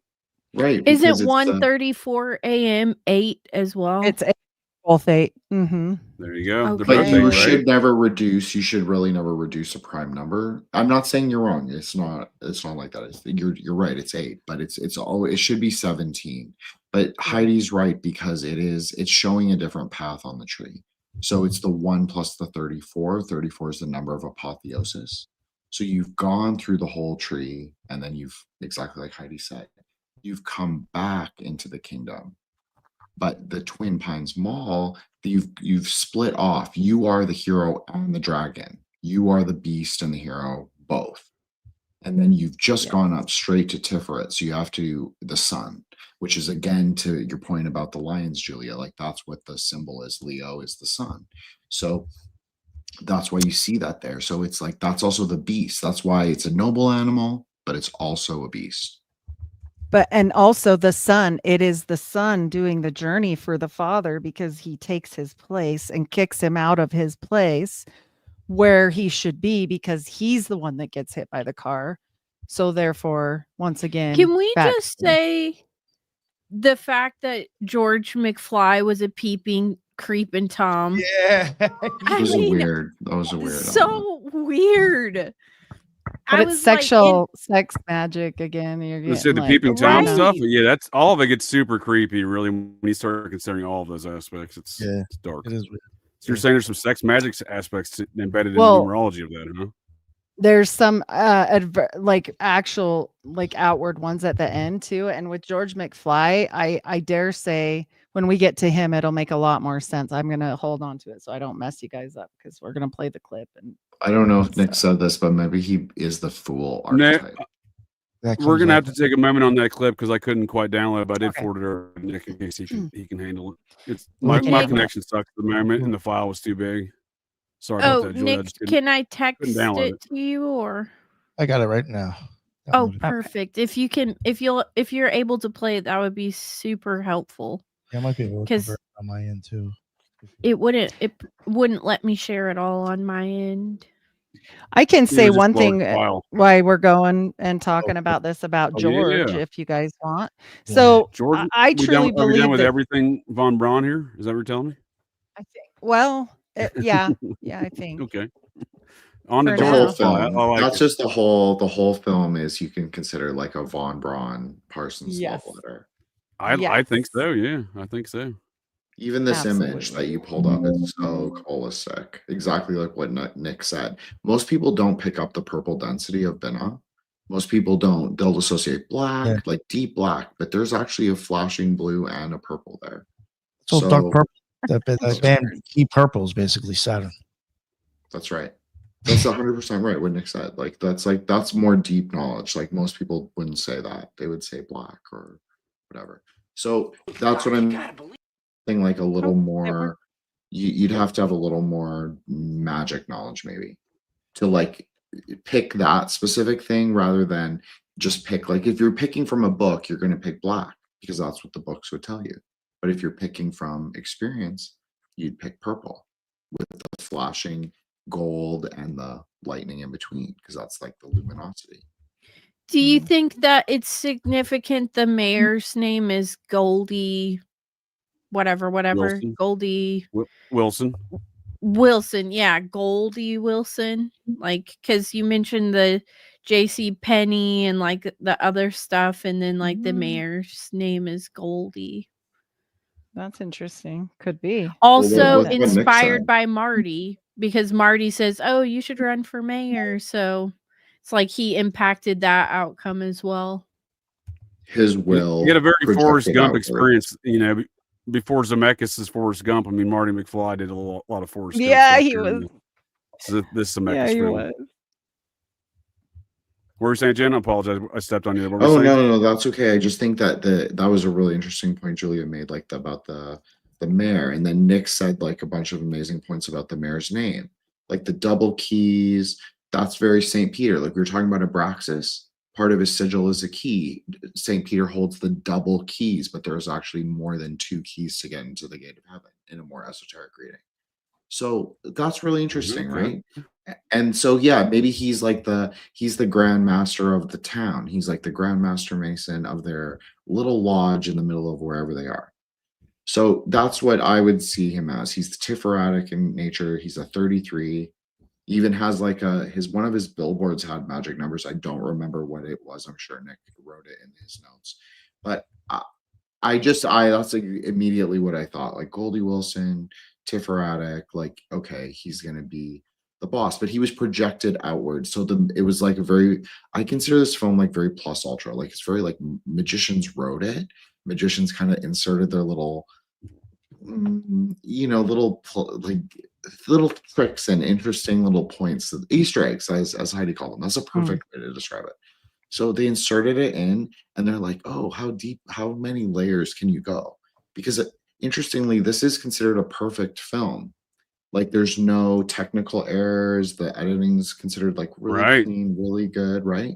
So it's a perfect hermeneutic to carry the magician's Easter eggs, seeds, forward into the future. Because what travels through space and time but flashing light and moving images? No, for sure. I finally got your video queued up here, Julia. I was able to finally download it here. My connection got better here, but I couldn't. Yeah, I was converting it. I couldn't get it to. No, I couldn't get. I'm gonna have to share it from a different app. But do we have any more commentary here on some of this George McFly before we jump into that? Oh, George, yeah, I have lots on George, but I can wait until Yeah. No, until we got him up right now. Okay. Well, I just think that George, there's a couple things that were Easter eggs that I found.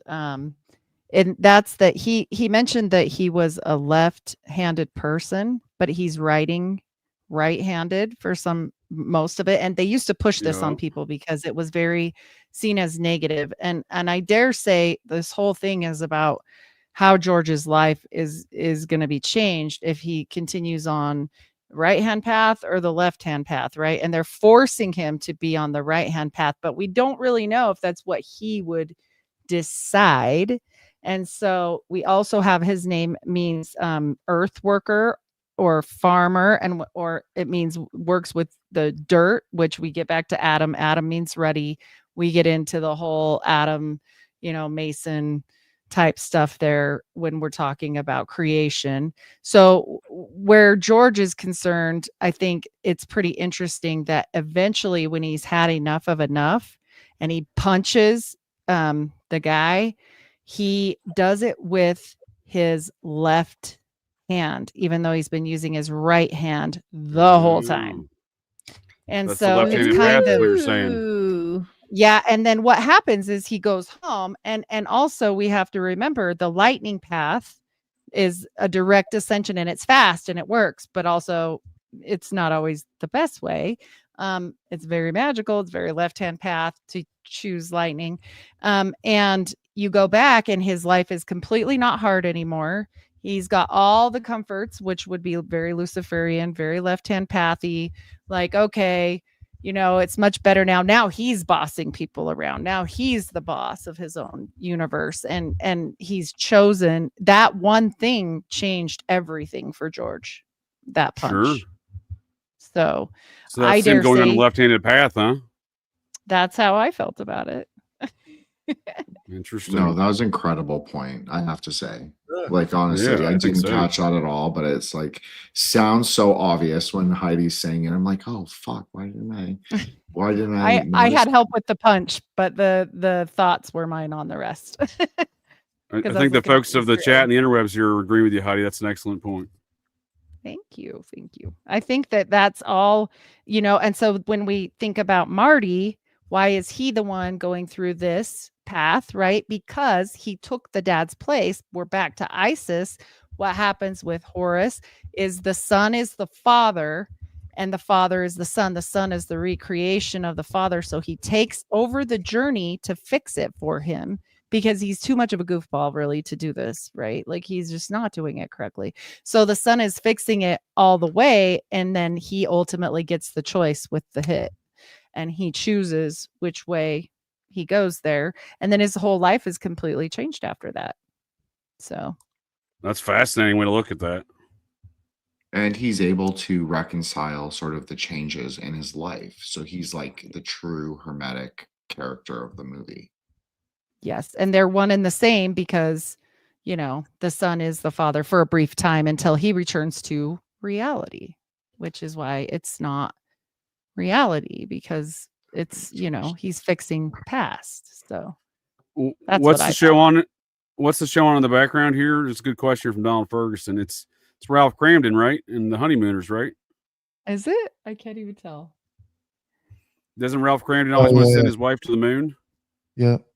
Oh, I think so. Yeah. He's always threatening to send his wife to the moon. I mean, it's a little domestic violence, but I mean, he's always threatening to send his wife to the moon by hitting her. Oh, that's funny. Right? Heidi said a really great point about how he's rectifying the past. She didn't use that exact phrase, but that's exactly what we're all speaking the same language. So that's what she's talking about. You're bringing both hands into synthesis. You're fixing the sins of the father. Yes, it is in the dream of the magician, dream of the person traveling. We're saying Marty. So it's like in his dream, but even in that dream, he is those people. That's not grammatically correct. That sounds weird too. But I'm sorry. But no, that's a good. Yes. No, I appreciate it. That's a good point there. I was just one caveat on the show. So that was the show later when he goes back in 1955. The one there with George McFly we see in the background, him watching in 1985, is Science Fiction Theater, which was a show from 1955. It was his favorite show apparently as a child or whatever there. or young as a teenager. So it's a little, it's a little interesting, right? The show in the background is science fiction theater, and then again they're doing some, back more space stuff, right? More space stuff. Space. Yep. Not that Mormon-y though. No, Masony. Masons and occulty today.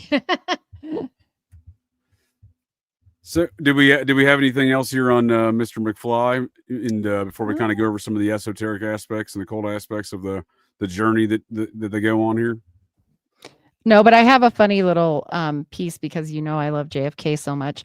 When he goes back to the Ronald Reagan thing and he blows Doc's mind and he's like, "Well, who's the president then?" And he's like, "Ronald Reagan." And he says, "Why? You have got an actor? Like, does he need to look good on TV?" That's a hat tip to JFK.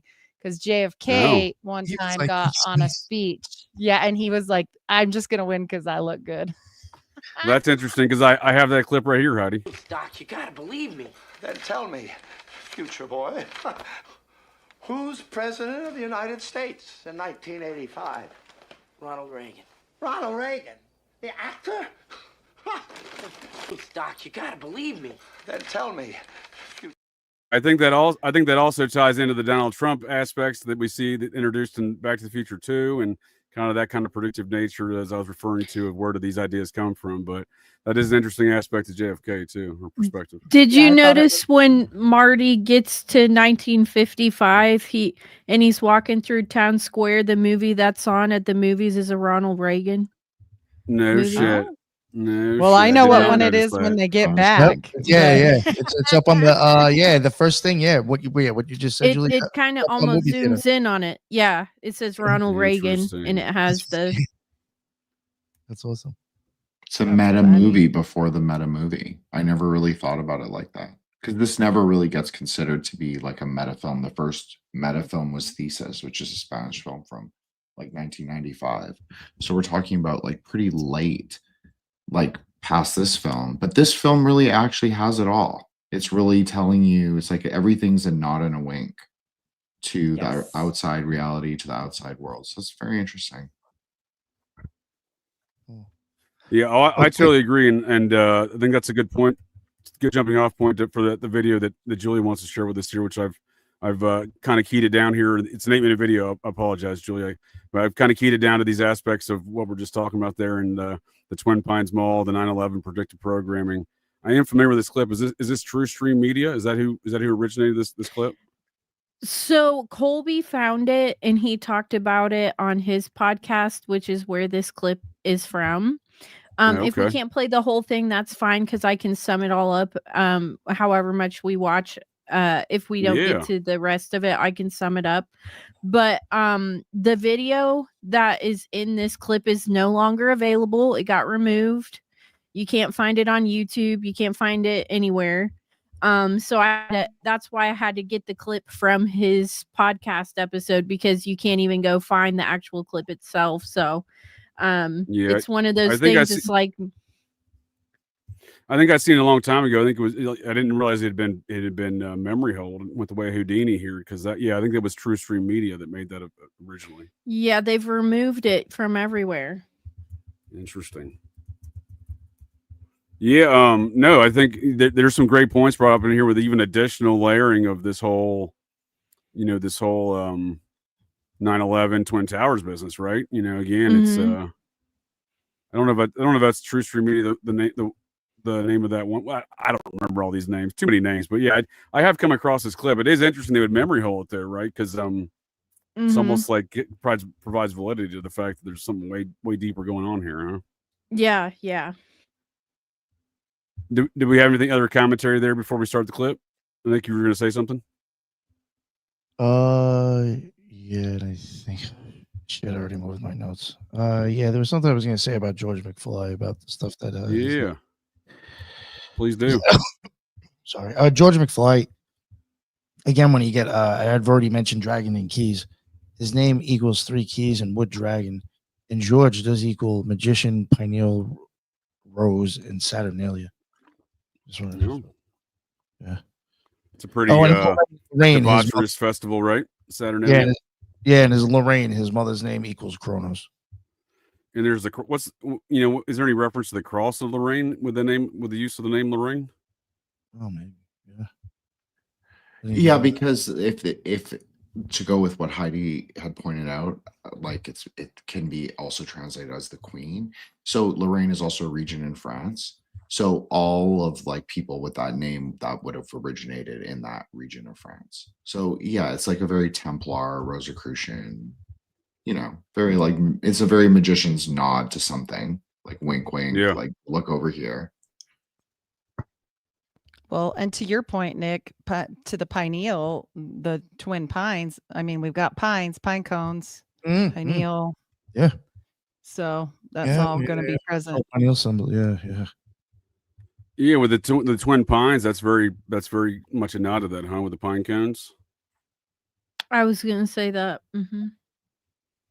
Pine cone. All right. Well, on that note, we'll get started here on this journey on this video.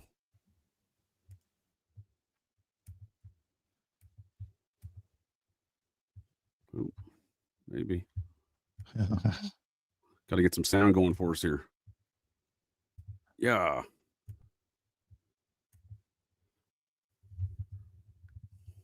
Oh, I don't think the sound is coming through. Is the sound not coming through? Nope. Nope. Shoot. I was afraid of that. Well, can you walk through it with your analysis while we watch the visual, Julia? Yeah, Julia, do you mind telling us what's going on here? Uh-oh, is she muted? You're sorry. I can definitely do that. Okay. If you back it up to the beginning, we can speed through the whole 8-minute thing in like 2 seconds because I can break it down for you myself. But yeah, take it all the way back and I'll tell you when to fast forward it or whatever. So this guy is basically talking about how Back to the Future is predicting the 9/11 terrorist attacks, and he starts with this letter because in the background here, if you can see as he's writing this letter to Doc Brown, there's a sign in the back with the big 9 on it. Oh, and it's that same intersection with was that an 8? Was that 8 and 3? The same one we saw before on Nick's slides? I thought I was the shit putting the shit in my notes. Well, this right here, he's saying like Twin Pines, and actually the terrorist attack with the Twin Pines. And if you flip the time upside down, it's 9/11. And so we got 9/11 at Twin Pines Mall with the terrorist attack. And then the pines are representing the towers, whatever. And then at the end of the movie, it's Lone Pine representing the single, what do they call it? The One World Tower, whatever. Tower, maybe something like that. One World Trade Center. And then again, Doc Brown on his clock, he sends Heidi into the future at 1:19. That's another 9/11. But in the second Back to the Future, they got the Twin Pines on the TV and they changed the channel and it immediately becomes a visual of the Twin Towers. Right there. So it's like they're Twin Pines, just like in the first one. Then it goes to the Twin Towers. This is supposed to be in 2015, right? Into the future. And he's showing the 9/11 thing again, the terrorist attack. The Libyans. And he talks about how this guy right here, I think it's George McFly, he's hanging upside down, right? Oh, and the Statue of Liberty torch, which also is like the New York reference with the Twin Towers there. But is it George McFly in the second one that's hanging upside down in this scene? I can't remember. Or is it Marty?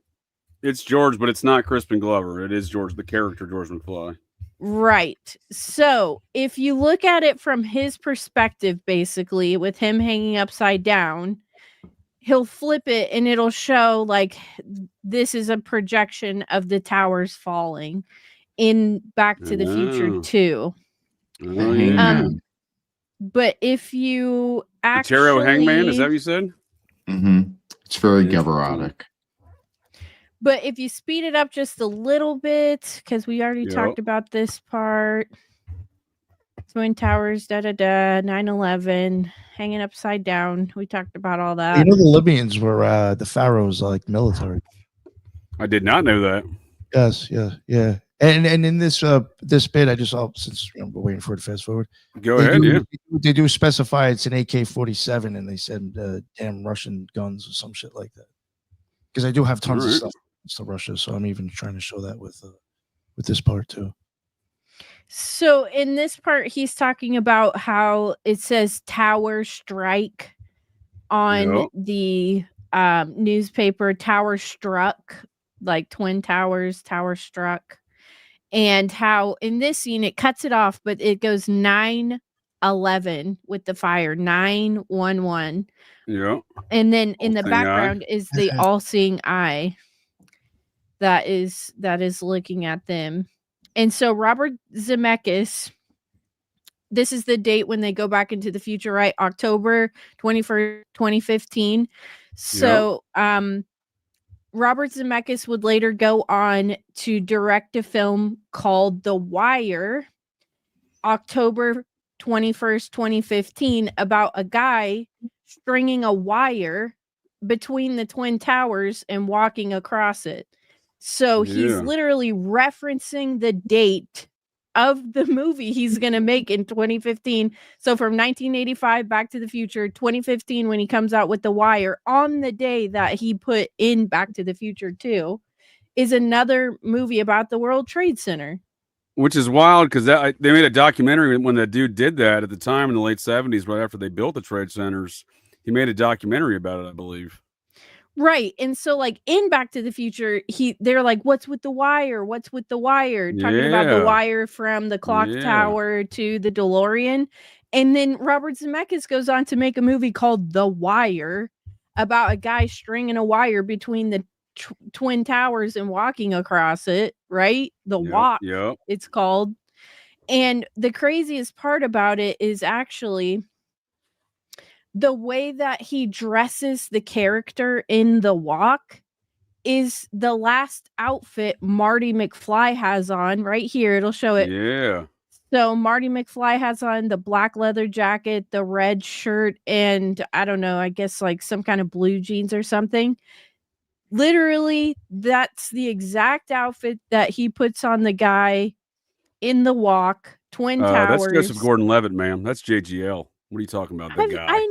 I never really liked him after 10 Things I Hate About You. Well, he's definitely an Ancient Alien Cargo Cult, guy. Third Rock from the Sun. He plays in the Batman films.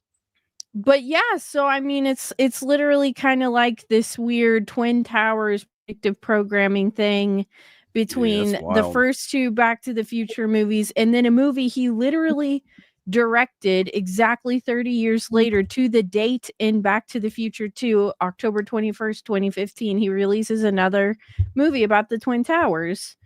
So that's I mean, it super just wild. makes you wonder how much of this is purposeful, And it also kind of makes me wonder where does ideas come from and how does time work? Because how does that get planned to do all those things?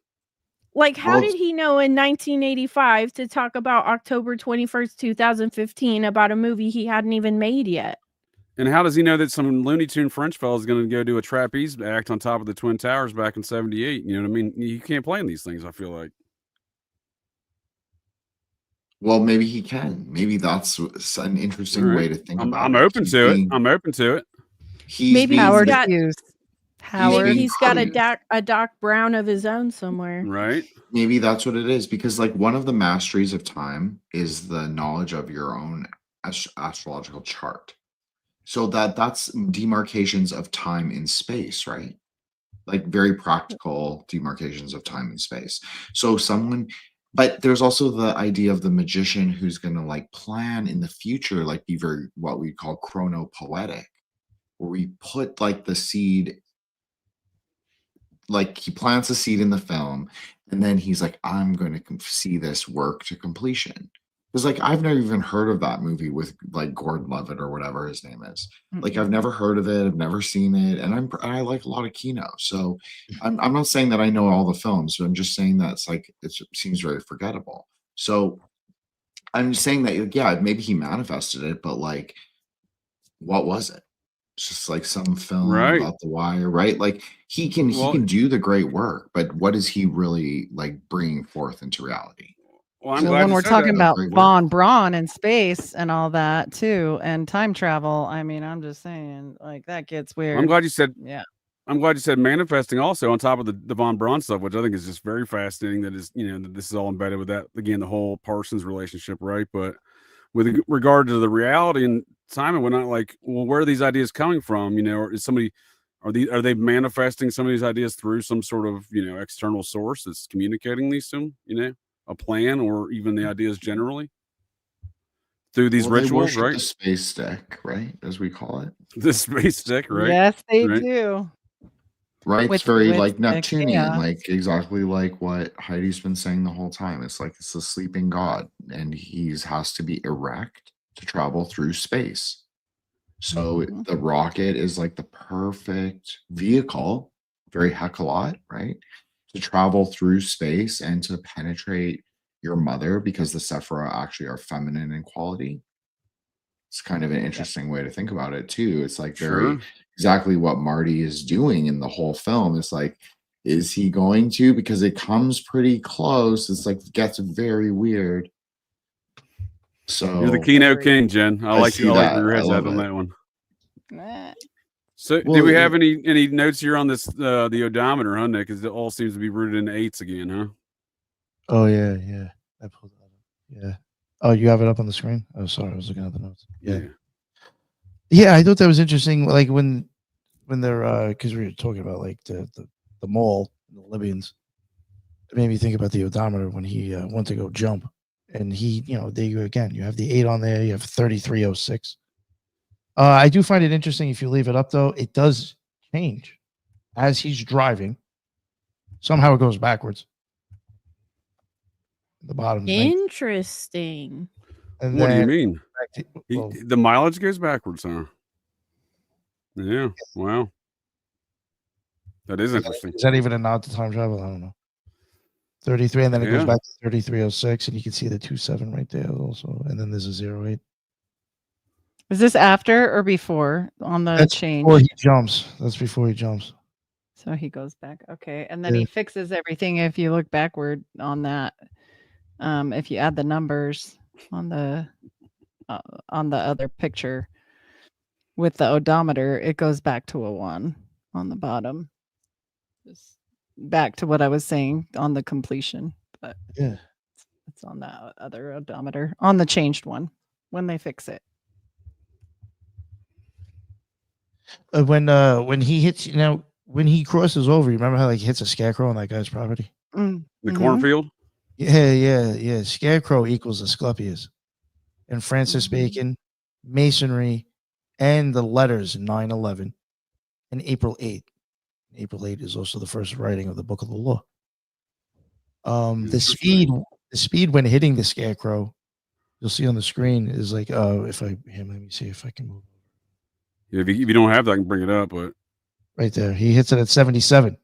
Ooh. 77 is Caduceus, Valley, Jester, USSR, Silly. Damn, Nick. I wasn't expecting you to hit me with that one. And then pretty wild. When he's leaving, you'll hear at some point in the movie, Doc says he was at Mr. Peabody's house. And Doc does say at some point, he's like, that guy was supposed to be building a pine farm. I wonder why he never did. Old man Peabody, yep. Yes, and as he's leaving Peabody's yard, you hear him yell, "You killed my pines." Yep. Well, there you go. That's why he never got built, because Marty ran it over. Interesting. I think that's also why it goes from Twin Pines to Lone Pine, because Marty runs over just the one, and then there's only one left standing. Well, and he also fixes his dad's life and then completes the wholeness of the whole thing. So it changes to 1. Right, because he was a loser and becomes a successful author who's kind of a winner there when he comes back, right? After all that. Yeah. I like you picked up on all the rotary signs, and this when you go into a town. I always tell folks in the interwebs, you know, if you go to a town, you see all these signs when you pull into a town. That's who runs that town. You know, this is who runs Hill Valley, right? The Kiwanis, the Rotary, the Lions. I'm surprised that the Masons aren't on there because all of the town signs in Oklahoma have the Masons on them. What, is it not on there for they are on reasons? there. You know what I mean? They are on there with all of those. Yeah, they are the Lions Club and the Rotary Club. I guess I was it's looking almost for like the the thing you're not old, talking about, right? The Masons is the one old you're not talking compass about one. here. The compass one. What if the person, to draw off to what Julia's saying, what if the person making the film is a Mason? That's what I'm saying. That's why I left it out. That's the one. That's the elephant in the room. We will. They don't need to put the sigil on the thing because they're wearing it. Well, they also don't want to flag their own business necessarily, too. So overtly, right? And it's kind of to me, it almost seems like a nod to like, hey, the Masons aren't involved. They're trying a trickster nod, right? Because they're not including the sign on the Hill Valley sign, right? The symbol, the logo. And real quick, I could actually connect all these to Freemasonry. Oh, there you go. Gustav Lohr, I'm probably saying it wrong, was one of the Rotary Club's 4 founders. He was a Mason. The National Grange founder, Oliver Kelly, was a Mason and used those ties to recruit farmers after the Civil War. Daniel Carter Beard, Boy Scout pioneer who helped launch Campfire Girls, was a Mason as well. The Grange borrowed an explicit harvest degree system from Masonic ritual handbooks. Future Farmers of America built its opening and closing ceremony on the same officer poll format used in Masonic lodges. The American Legion has a short initiatory rites. 1990s fraternal survey noted some posts whose memberships were entirely Masonic. So, like, what that's getting at is basically some American Legion places were only like Masons, basically, that were members. Many small Kiwanis or Optimist clubs rent local Masonic halls to do things. The civic Freemasonry's 19th century stress on philanthropy and networking inspired the progressive era in servicing clubs, which was the Kiwanis, the Optimist, and the Rotary. The Kiwanis International sometimes uses Masonic lodges. The Rotary International will sometimes use Masonic lodges, and one of the founders, Gus Lohr, was a Mason in Nazi Germany. And the American Legion, again, also has initiatorial things for that. The Grange, the agricultural degree. The Optimist International will also rent out Masonic places to do their things at. So they're all either like somehow one of the founders was involved, they're renting that space, or they're actually including some of their initiatory stuff into their crap. Every single one of them. I didn't cover the JCs. Wow. I actually forgot that was there. Yeah. But the you JCs, said you didn't cover the JCs? I didn't throw the JCs in there, but I mean, that's who the fuck was in the JCs? That clown killer. John Wayne Gacy. Yeah. Was in the JCs. That's enough. Yeah. There's something weird with that. He was National JC of the Year, wasn't he? That's why he got photographed with Rosalind Carter, I believe. Yes, he was. That was in Program to Kill, actually. There you go. Dave McGowan wrote about that. There was a comment. It was McGowan. There was a comment that popped up. I don't remember. I think the username was OakTree69. If I see this one right here. Yeah, okay. I don't know if they noticed this because they say Twin Pines, Lone Pine, upside down V and W. And the terrorists were in a VW bug van or whatever they call them.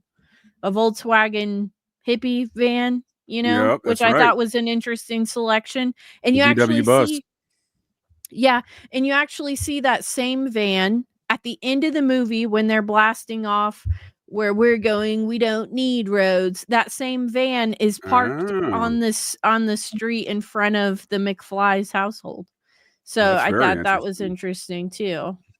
That is very interesting. Here's a great comment about Darth Vader making that scene in there, right? When he does the alien invasion into his father's bedroom there in 1955 wearing his There's also plutonium nuclear suit. He mixes it with Star Trek too. Yeah. But it goes back again to all these, rockets, the NASA, the Von Braun, the ancient alien cargo cult stories, of the, long time ago in a galaxy far, far away with Star Wars, right? Couldn't get any more ancient alien than that. That's awesome stuff, though. I appreciate the comments on those things as well. Nick, did you have any more points here on these slides? No, go ahead, Jen. I'm sorry. Go ahead. Oh no, I just want to say that Julia made a really good comment, and I also noticed that comment that you pulled up, JJ, because the whole film is very plus ultra. Even Hill Valley, it's like two poles of a magnet with a bridge between. Then you have the valley, the point of the star coming down, very Eastern star, right? Dropping into manifestation. That's 17, the 17th path of Kabbalah, Venus into Yesod. It's coming into formation. So you're drawing like the Venus down, the wealth, all of the magic that is light, really, and you're drawing it in. So something really interesting about like what everybody's saying and just like the kind of meta narrative of the whole film, because you could also say that they're kind of telling you that, we use plutonium. This is our cover story. But then when he goes back in the past, he has to use lightning. So they're saying you can actually recreate it totally on your own through lightning. Because like what Heidi said, it's all a dream, right? So the plutonium was just the trial in that time and space.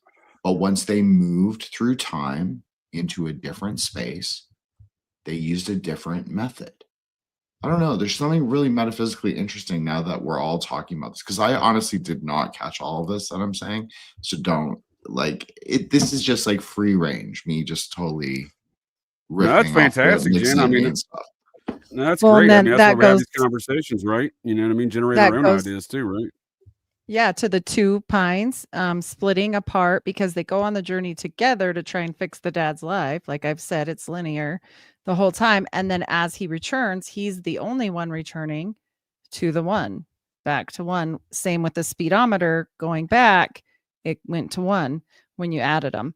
So I think, I mean, for me, it's a hero's journey, all of this, Greek stuff. But I mean, I see every other point too. So. Yeah, he's like doing I'll make a Mormon joke, Heidi, for you. He's the Joseph Smith of the journey. Yes, right? He travels through the arc. That's what the DeLorean is. It's his arc, right?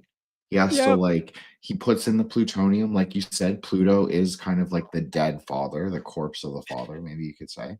And so they spent it. So they spend his seed, and then they wind up with nothing. So he kind of like burns out the arc, and then he has to go get his friend who's the god of infinite giving, Jupiter, Zeus, and he has to rectify it with lightning. Yes, exactly. And then they win against Kronos in time.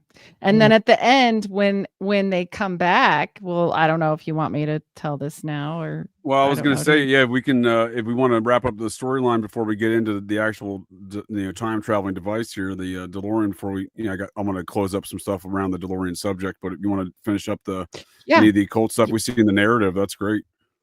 So when they re-enter, when he comes back through, you'll see him come in, and the scene she showed with the fire makes a Pisces sign as they're coming through. And then on top of it, up in the cinema area, you'll see green lights, and it's glowing. So, with the green and the heart chakra re-entrance. And then on the town theater, when they come back, you'll see the movie has changed to an American orgy. It's a sex film, so sex magic. And then to the other side of it, it has Jesus saves signs and all these salvation signs. So there was his choice to go either right hand path, left hand path, sex magic. Are you going to be the magician of your own life and creation, or are you going to, put your faith in something else? And then it's surrounding the hole that he comes. That's like it fascinating. makes the hole in the wall. Yeah.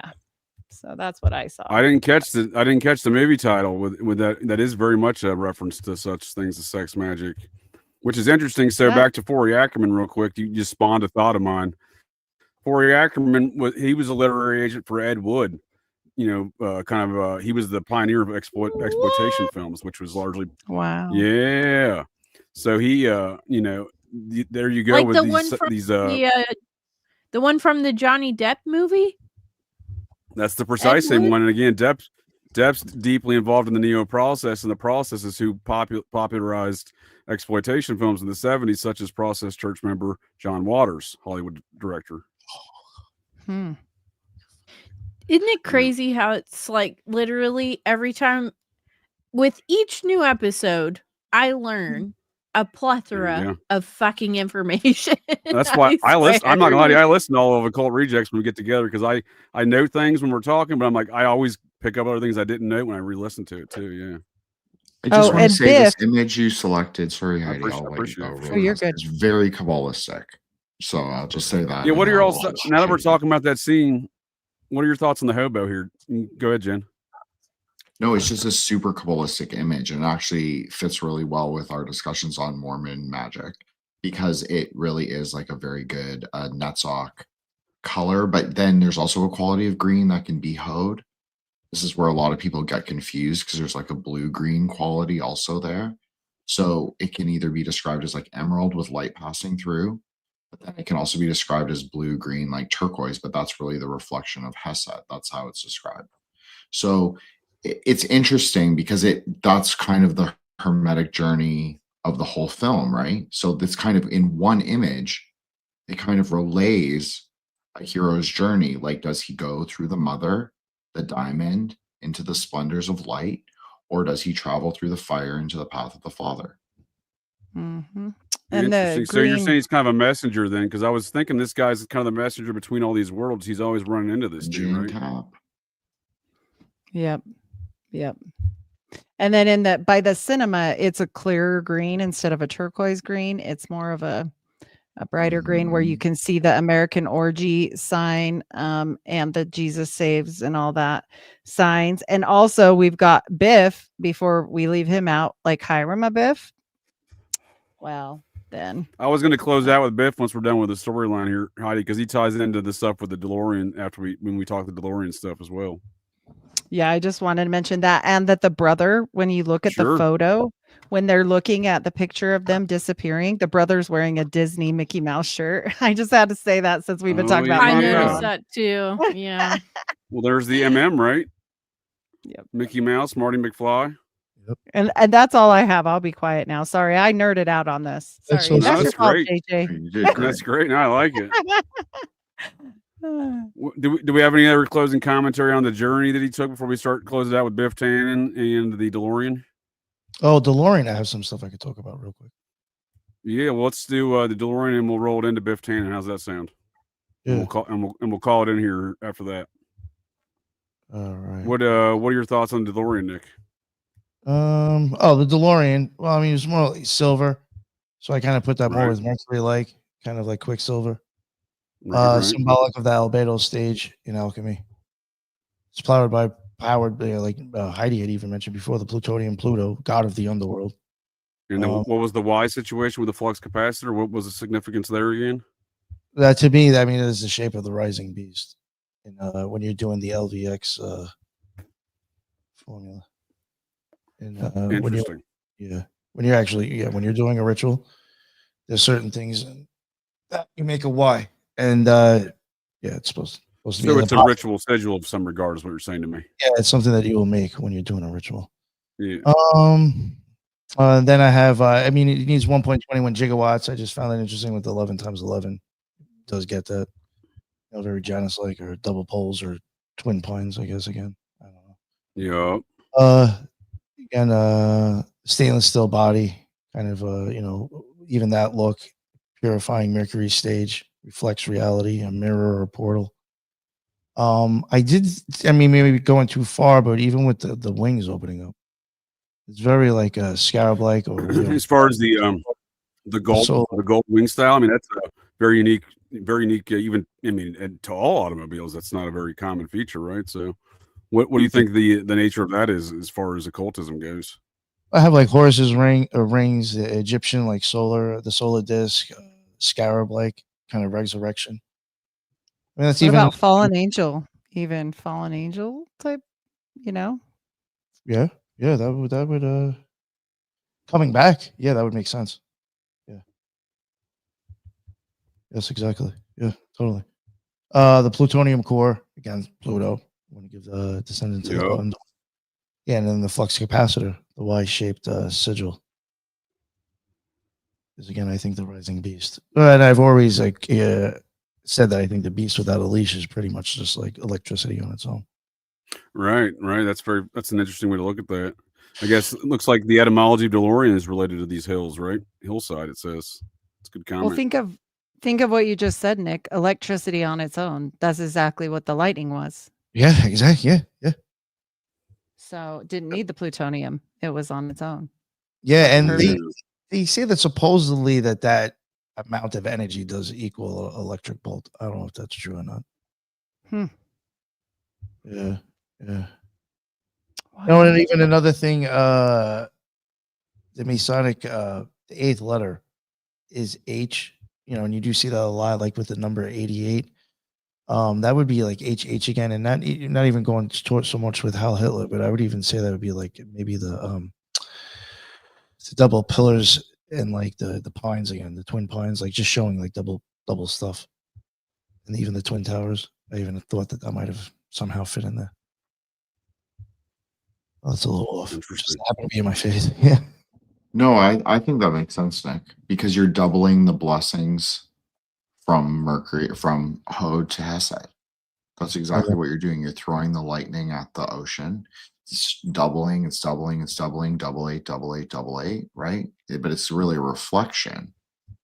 So you're going to transmute the water, like you were saying about alchemy, because the film is extremely alchemical.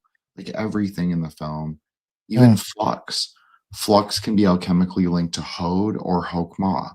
Is it before it's used or after it's used? Because actually you can reconstitute flux. So that's another really interesting thing. I also nested an image of that, of the deity with the serpent, which reminds me of that image that Nick makes, like the Y, because he also makes that. And then you can also explain it with like the serpent crown behind him. It's like kind of exploding into view. And his body is blue. So it's kind of stainless, kind of adamantine, you could say. It's interesting. I think that you could make a case that like their god is really space, however you want to conceptualize that.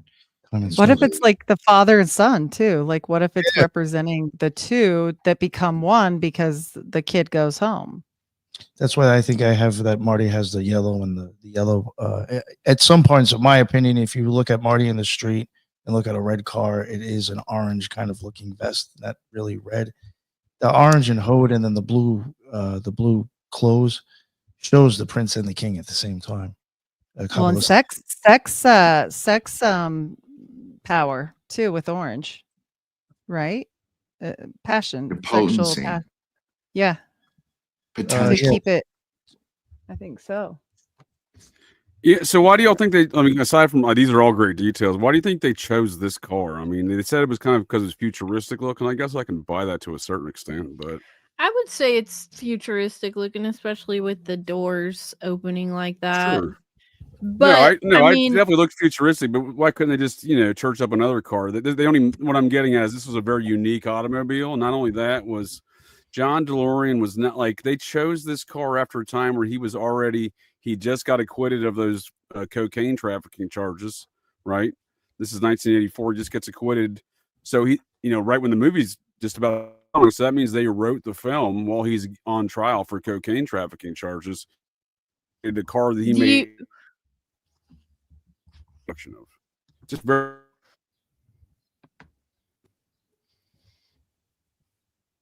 JJ, you cut out. Oh shoot. Yes. So I was saying it's very bizarre circumstances. John DeLorean's on trial while they're writing this film and getting ready to start filming it. He's on trial for cocaine trafficking charges that he's on trumped up charges by the FBI and the DEA. So they set him up for these things on a sting operation. He gets acquitted, but he gets acquitted just shortly before they start filming. But meaning they used a vehicle of a dude who's on trial for cocaine trafficking charges in a vehicle he only made 9,000 of, which had already ceased production. So it seemed like an odd vehicle choice to me. Well, also, you know what the last name DeLorean means? hillside apparently, which is wild to me. From the hills. Yeah, from the Yeah. hills. Hill Valley. In Hill Valley. Yeah, That's why wild. I put that in my notes, but I mean, I just saw that in the chat a moment ago, but no, that's great stuff, Julia. JJ, real quick before you move on. Yeah. I thought of the mirroring with the DeLorean. Got like the first my notes, which really made me start to think. Besides Marty McFly with the obviously for the Masons, he wakes up at 7:53, and back I started thinking mirroring, and I really wish I would have done this with more stuff. I didn't really get a chance to run everything backwards. Yeah. But 357 is a Masonic rite in a ritual that William Preston and Thomas Smith Webb do use in like their areas, and that kind of starts getting into the Scottish rite type stuff. And to Julia's point, or who made the point about the hill? Julia? Was that I you? did. Julia. And where do they build the altars to their fallen angels at the high point? I mean, I think they chose it for a reason. I mean, the doors do look futuristic. Don't get me wrong. That's what I'm saying. But like that is an easy cop out there, right? There's more to it. Much like the film, there's more of an esoteric or occult understanding of why they chose this.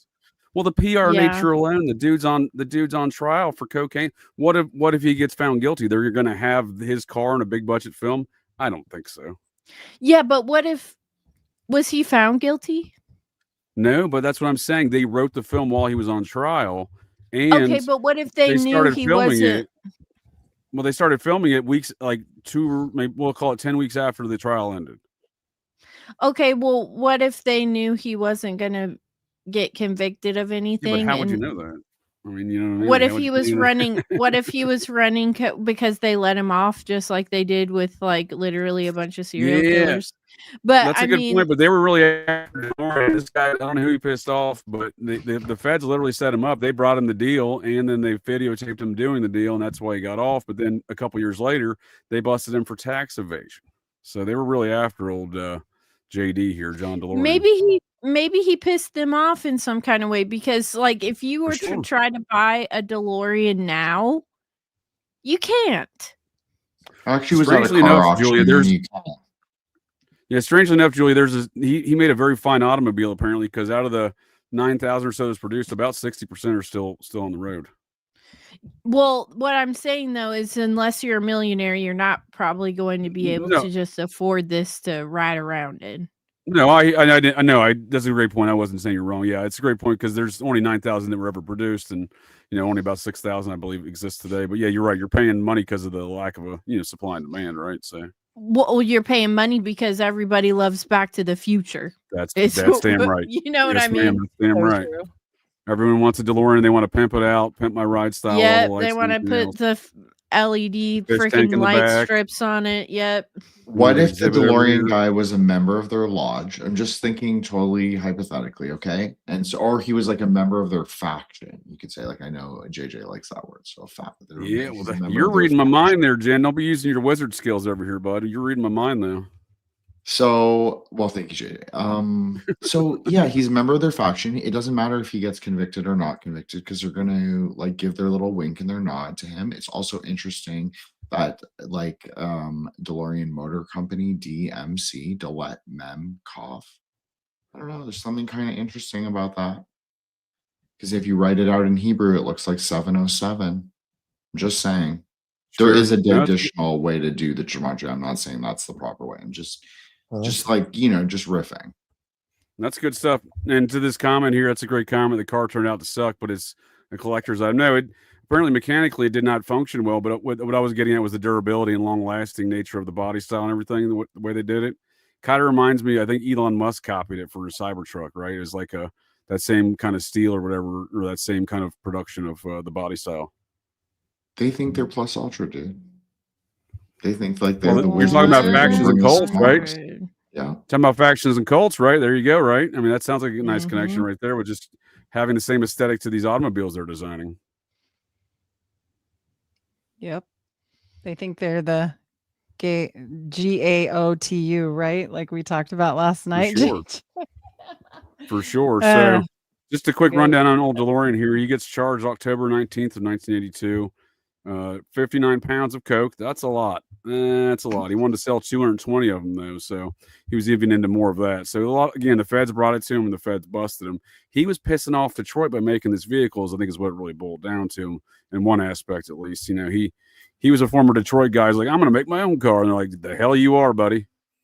So he gets acquitted on that on, let's see here, some September 21st, 1985. So this movie comes out, I guess, really what started filming, I guess, in December, I believe. So about 3 months later.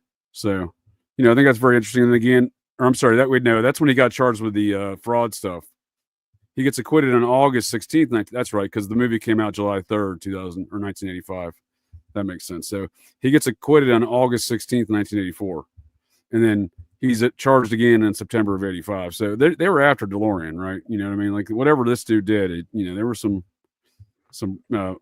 lawfare, if you will, being executed against him. But what I find he was acquitted of all charges. Well, yeah, they had it on videotape, and there was so much evidence that it was all entrapment, and he had some good attorneys. But but did he win? Because then they came after him, right? And then they're like, "Yo, we got you for fraud." Like months after, a year or so after he gets acquitted, right? So, does it said he was acquitted even after the September 1985. No, that's a great point. But that's what I'm getting at. So, do you really win? Because he's spending all this money on attorneys.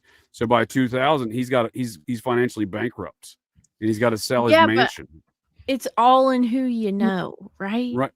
Right. But what I'm getting at is someone was after bankrupting DeLorean. He sells his mansion in 2000 as a result of this bankruptcy. Right. We're going to get into the Biff Tannen here. That's where I'm heading here. So the date he got acquitted was magic. I just want to say that 7/21.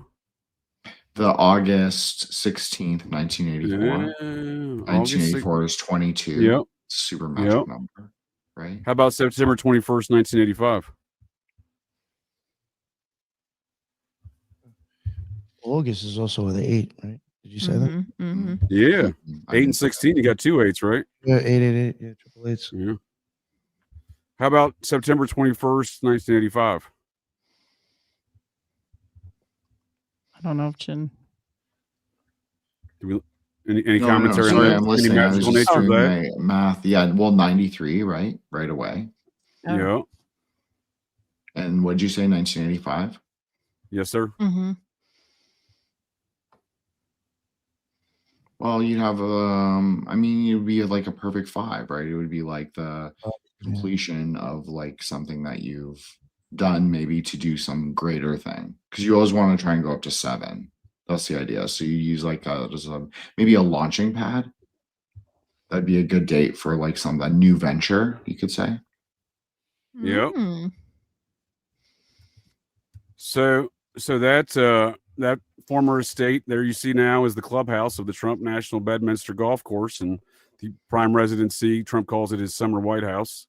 Prime residency that he established there in his first term between May and September. That's where he normally lives during those months. But I'm saying that's what he called the summer White House there. And that house right there used to be John DeLorean's. So after getting bankrupted, kidding. Now I can't make this shit up. This is where all those damn UFO sightings in New Jersey. I mean to holler there. This is where I'm getting a little too wild there. This is where all those UFO sightings in New Jersey were over DeLorean's property, which is now Trump's property. Are you serious? Right over it. Not all of them, but there was a bunch of UFO sightings. Well, those weird drone sightings. There was a high concentration of them in New Jersey that were going over Bedminster, the former property of DeLorean, the current property of Trump. Wow.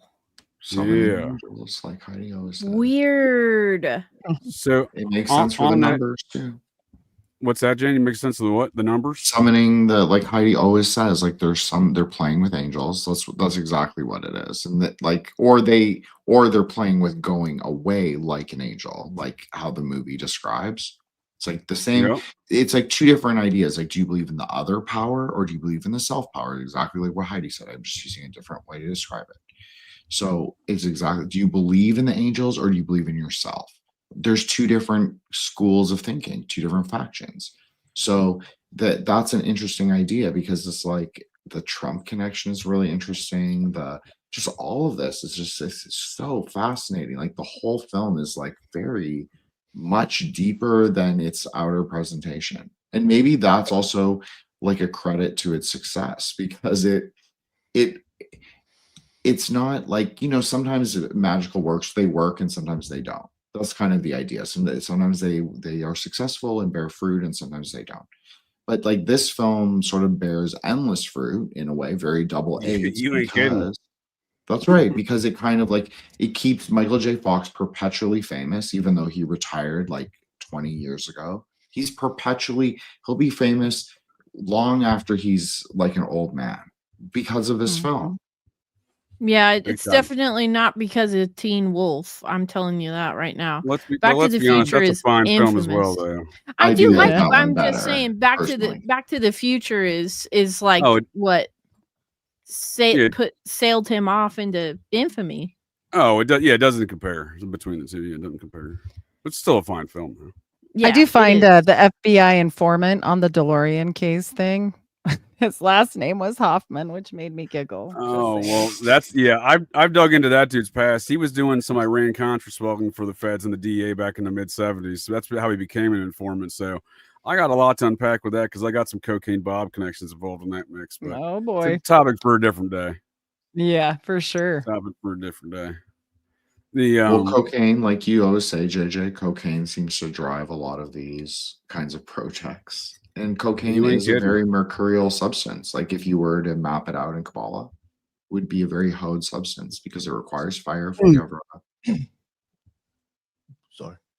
No, don't be. Yeah, don't you be ain't sorry. kidding. I mean, that's for sure. So, if we can transition here on to Biff Tannen, who is based on Donald Trump as the man who is owning the owner now of the old DeLorean estate, the 535-acre estate, formerly known as the DeLorean estate. Again, it's a fantastic place, the summer White House where Trump, in fact, moments after he left Pennsylvania there on July, was it 14th, 2024, when he got the assassination attempt in Butler, PA, he went directly to his Bedminster property.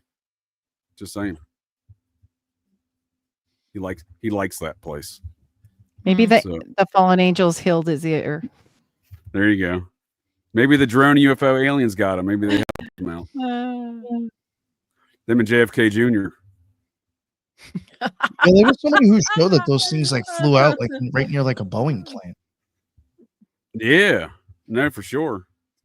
There's some weird stuff. I mean, it was all hot news, and then now it's not, and then no one really explained it. And it was China, it was Iran, it was nothing, it was ours. I mean, I think it's all part of a distraction from what it really was, right? Which we don't really know. And it did not again. It was over different parts of New Jersey, but there was a pocket where the concentration was for weeks. Donald Trump did a press conference about it during the election and during his campaign. Like, someone really needs to check this out. I've had these drones over my property for 2 weeks. This seems to be a national security issue or something, he says. So very, very wild stuff, if you ask me. So Biff Tannen, based on Donald Trump there, what are your all thoughts on him as a character? Well, he's just a dick. He's just a dick. That's true. That's true. And he's not, and he's like the proverbial, he's like not even a smart dick. He's just a retarded dick. And he's kind of like a tree and get out of here. Right. And he's that's right. And he's kind of like, he's like quantum entangled with Marty McFly's, family tree, right? They have to be. Mm-hmm. Yeah. That's just like what Heidi and Nick said. They have to play each other's like opposing role. But they're because every time he goes back or forward in time, he's got a new Biff and he's got a new Biff to handle. Kind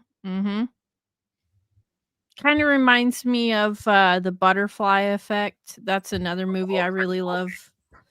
And what'd you say, Nick? So that's bugged out. That movie. Oh yeah, no, dude, that could be another episode in itself. But it's like every time Marty goes back or forward, he gets a new Biff, and it's like he's still just as awful as ever, but just in different ways.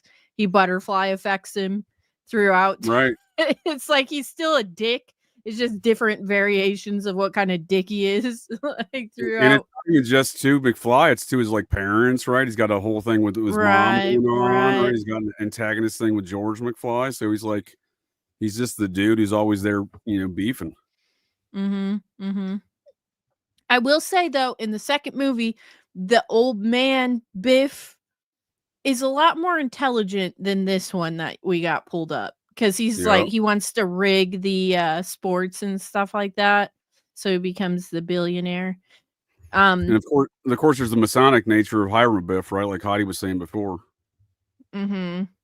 Well, isn't there something about like Trump's family being connected with Tesla, and they were working on some kind of time travel thing? Yeah, and then like Heidi loves that subject too. I love that. Yeah. So that's to go with. So Tesla, Uncle John was his understudy, and then you get to Vannevar Bush, and this goes into a whole I'll be short because I've talked way too much tonight. But yes, he possibly got Tesla's papers. However, there's an argument whether he ever wrote a paper because he memorized everything. So it's a little shady there, but that's basically, and they tossed Mar-a-Lago and they were looking for something. So I'm just saying, I don't know. I had only heard about it like on a very surface level, that there was something about Trump and Tesla.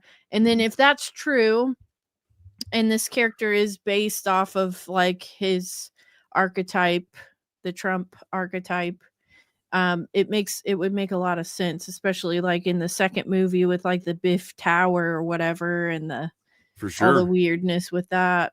No, it's definitely true. It was not unclassified for 4 years, but it was John G. Trump was the top physicist at MIT. He was the longest serving professor, and you'll see plenty of interviews where Trump talks about his relationship with his uncle. Oh, he flexes on that hardcore. He's like, my Uncle John, whenever he wants to push something and F with everybody, he's like, my Uncle John and his papers. He knows what buttons to push. He knows what he's doing. Yeah. He's hilarious. I hate to say it, but I'd give him an A+. A+ for disgraced nuclear physicist. He's the best you've ever seen.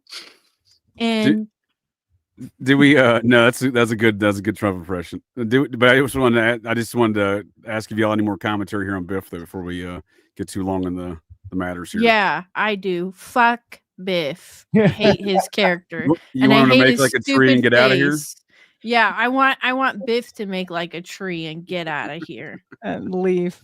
Well, I did think it was funny that they covered him in shit, and I do think that the whole darkness. I could have gone into a whole thing, but I talked a lot tonight, so. No, that's good, Heidi. Yeah. The shit thing is honest, legit interesting from a metaphysical perspective, because it's kind of like, it was like public humiliation almost. I'm not saying humiliation ritual, Nick. I'm saying it was like a public humiliation. Like it was like he's tarred and feathered. He is the chicken. He has to start again.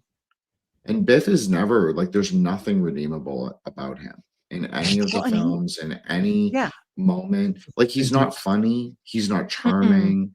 He's not like the Trump that we see, right? Like the outer. He's a rapist. Yeah. Well, yeah, he's an attempted like assaulter. And he's gigantic, like back at like possible fallen angel stuff, but like, yeah. Well, there's a very plus ultra, right? Like that plus ultra thing. They believe that Tesla was like the one magician to follow. He was like there. I'm sorry, Heidi, I forgot the guy. One ring to rule them all. Is that what you're telling me here, Jen? Yeah. Yes. Yeah. Like, and they're going in different directions, different factions. They follow different leaders. Ooh. One follows Crowley, one follows, there's the wait. I don't know. Well, and he has always the people behind him, backing him. Like, Trump has had the mob and Cohn and, lots of people that helped him get where he is. I mean, he came up from the depths of shit is what I'm trying, Well, I'm glad you point out the rape part too with this character. He's kind of rapey, old Biff, and there is that element to it, right? With this character, but there's an underlying kind of rapey element to the whole film, if you ask me. And that was one of the apparent contentions, as we mentioned earlier, with Crispin Glover not returning to the film there in number 2 and suing them when they use his likeness, and he's got a big beef about all those things.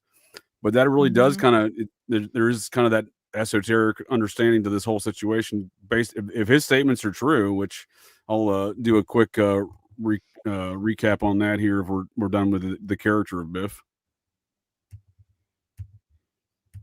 So on Crazy Days and Nights, which, you know, take it for what you will, this guy's got he's got a long record of being right on a lot of things before it's public, this entertainment lawyer fellow. But back in 2018, August 17th, 2018, he's discussing why the Crispin Glover and the actress who played Jennifer there did not return to the film. This actor, who has never probably eclipsed B+ list, was portrayed as a troublemaker for spreading the truth. He was effectively blacklisted by any and all people who were friends with the producers. Again, Lucas, Spielberg, Zemeckis. I mean, that's most of Hollywood, and the entertainment lawyer says that's 75%. That sounds about right. There was a group though that were not friends with those producers. They have kept the actor at least earning enough to make a living, and that's accurate. He played some bit roles and smaller roles and things, including the antagonist or the villain in Charlie's Angels being one of the bigger ones that he was offered, you know, many years after, you know, Back to the Future. And I would say he's a pretty good actor. I tend to like. I love him. Glover. I love him. I think he's so funny. Kind of noted me out when he starred in the Smiley Face Killer film by Bret Easton Ellis, who wrote American Psycho, but that's a different story altogether.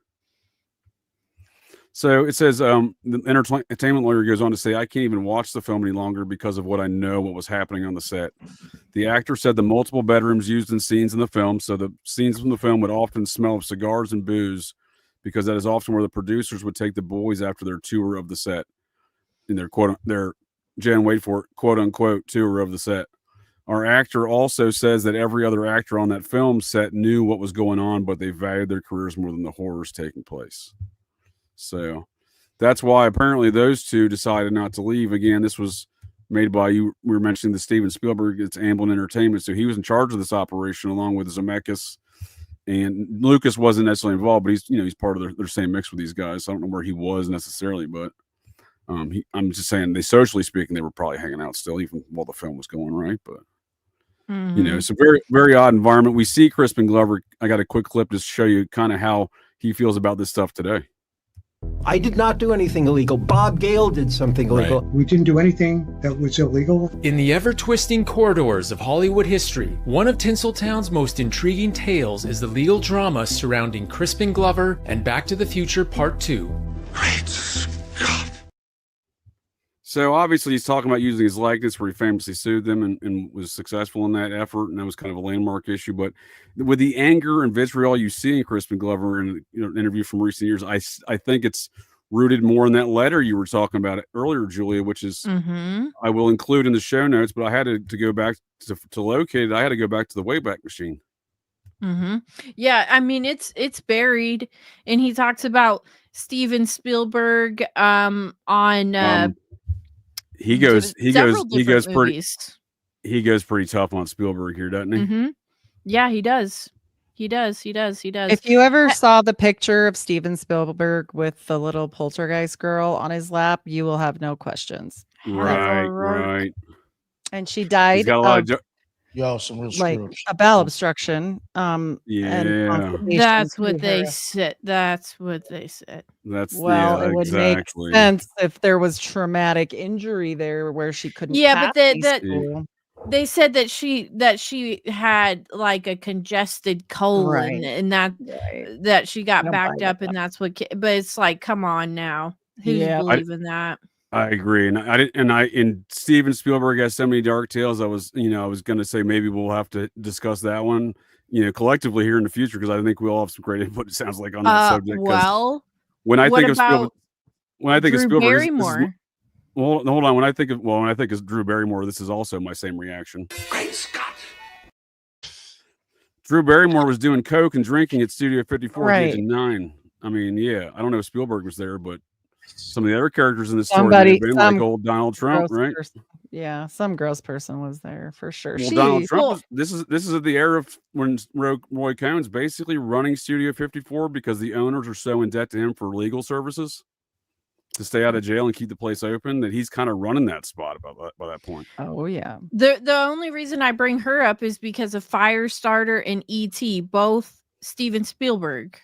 Right, that's what I'm saying. They got her greased up to 78 back there at Studio 54 on some coke and some benzos and some alcohol and whatnot. By the time she met Spielberg, he's like, yep, jackpot. Sad. For sure. I do That have film, a Julia, was really good, by the way. The clip that you What? played and you narrating Oh, it, the clip. it made a lot of Yeah, sense. I enjoyed It was your worth the narration It technical of it was as well. better difficulties. without the sound. I think was that was enjoy- I think Julia narrating it was actually the. Mhm. Thank you. It was I good. appreciate that. I appreciate that. If I make let me make one more note on all, well, go ahead. Oh, I was gonna say I had just a funny pop culture reference to Back to the Future you guys might remember. Let's do it. Have you guys watched Knocked Up? It's got like Seth Rogen and what's her face in it where she gets pregnant and whatever. Paul Rudd is in it. And they go to like this dinner or whatever, and Paul Rudd is like, you know, if Doc Brown screeched up in the DeLorean right now, would you go back and put a condom on Ben's dick? And they act like Katherine Heigl and the other chick don't know what Back to the Future is. They were like, we Right. don't know who Doc Brown is. And I was Judd like, Apatow's who the wife. fuck? Yeah, I was like, who the fuck wouldn't know what Back to the Future? Like, I'm not believing that for a fucking second that well, they that's a didn't good- know what Back to the Future was. But that's a good example of how culturally impactful this has been, right? This film has been. Yeah, for sure. I just mentioned that because I watched that movie the other day, and then you asked me to do this, and I was like, dude, everybody loves Back to the Future. Right. That, well, I mean, I don't know if Crispin Glover does, but I do love the film, so I know what Yeah, you mean. besides I know what him, you mean. I know besides what you mean. So on this nature though of this Crispin Glover and Spielberg situations and the parent kid diddling situations, there's in the rapist, rapey qualities of old Biff Tannen.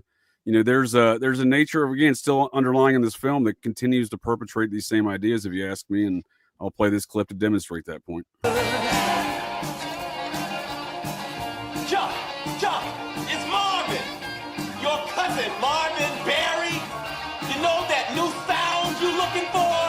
Well, listen to this. So that cousin obviously being Chuck Berry, the song that old Johnny Be Good that Michael J. Fox was playing, right? So in a Forrest Gump effect, in another Zemeckis style there, he invents the song Johnny Be Good. Yeah, Chuck Berry, infamous for the Taco Bell farts. Well, that's only later in his life, man. He has a lot of accolades in this nature previous to that, if you will. I'll never forget that. After you told me that, I can't even drive past a Taco Bell without playing Johnny Be Good. There you go. That's I what's mean, up, Taco Julia. Bell farts. So Chuck Berry was convicted under the Mann Act in 1959 for transporting a 14-year-old girl across state lines for the purposes of prostitution or sexual exploitation. The record company is the one who got him out of prison, so, which is kind of funny. So he's a convicted sex offender, and then in 1972 he records this song, tours nationally on a #1 hit on the billboards, "My Dangling." That's kind of weird. So then Dangling. So then in 1992 he gets raided for all sorts of drugs in St. Louis, which becomes in another incident later, as Julia, you just pointed out. And in this incident, they raid his home there in St. Louis, and they raid a bunch of videotapes that later get leaked to tabloids of him farting in hookers' mouths. Apparently that was his favorite thing to do: hire a hooker and then fart in her mouth. So he would later be arrested for or pay off a lot of women in civil lawsuits. I don't know if they dropped the criminal charges for installing video cameras in the toilets of women's bathrooms of the Taco Bells and KFCs that he owned. About, a couple dozen, I believe. So Chuck Berry, kind of he hadn't got, he'd been, he was fuck. He's a sick fuck, but he was convicted of the Mann Act stuff by that point, and then weird that he did the whole dangling thing. But that it was after the Back to the Future stuff they got him for the farting in the hooker's mouth, which is obviously not the charge, but it's still ridiculous. And then then of course the camera stuff I think was more like 1998 or 99. Nonetheless, you want a career long sick full bastard. circle? You want a full Please circle do. moment? Please do. You remember I said nobody gets out of this place without farting in my mouth? Yep. Adventures in Babysitting. So Yep. Adventures in You ain't leaving the stage Babysitting. unless you play the blues. Right, but Adventures in Babysitting and Back to the Future 2, Elizabeth Shue. Oh shit, you're right. Yep. You are correct, ma'am. That's a good Full point. circle moment. That is full circle. And if I may close this, if anyone else has any other commentary here, but we'll do some closing statements. But I want to kind of go full circle here myself here with going back to the future on some Operation GCD shows relative to these topics here, relative to the character Biff Tannen, Donald Trump, who was, based on Biff Tannen, kind of the predictive programming natures of that stuff, and the fact that he's connected to the DeLorean property. I find it all very fascinating. So we'll do some closing stuff here after this clip. If I just want to go back to the future here on this one and go full circle, as you were just saying there, Julia.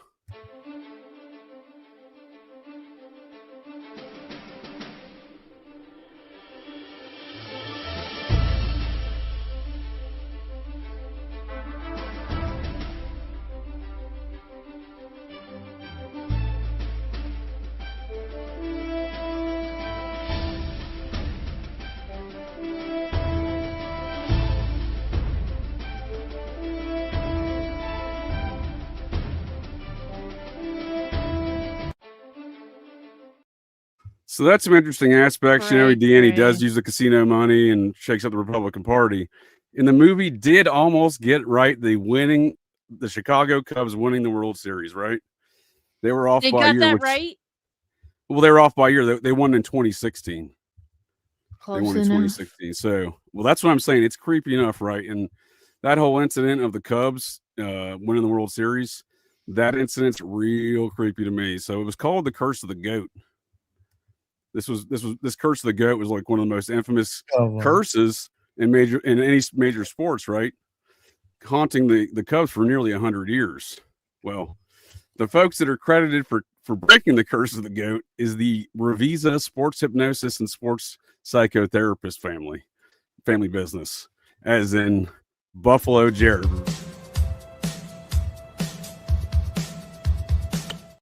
Yeah. That man, my former stalker, his dad and uncle, he was actually part of the family business too, were the folks who broke the Curse of the Goat.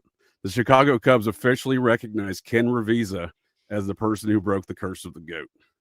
So Wow. that aspect of the Back to the Future series, it's a little close to home. What if the Cub thing was a year and a day? Like it was like a HGA ritual, like it was like intentionally off by a year. It was Okay. I don't know. That would be a funny little game that magicians. No, I enjoy your kinda perspective play. on these things because it's fairly unique from the way I look at things. So I like what you're saying. So Awesome. I appreciate y'all joining me here tonight to go to GCD and discuss this occult and esoteric review of the 1985 cinematic masterpiece, Back to the Future. And I appreciate the folks of the interwebs staying with us. We folks seem to be enjoying the conversation. I know I am. So I'd like to go around a round table here and give everyone, any closing statements, any plugs you want to do. By all means, take your time. Not trying to rush anybody, but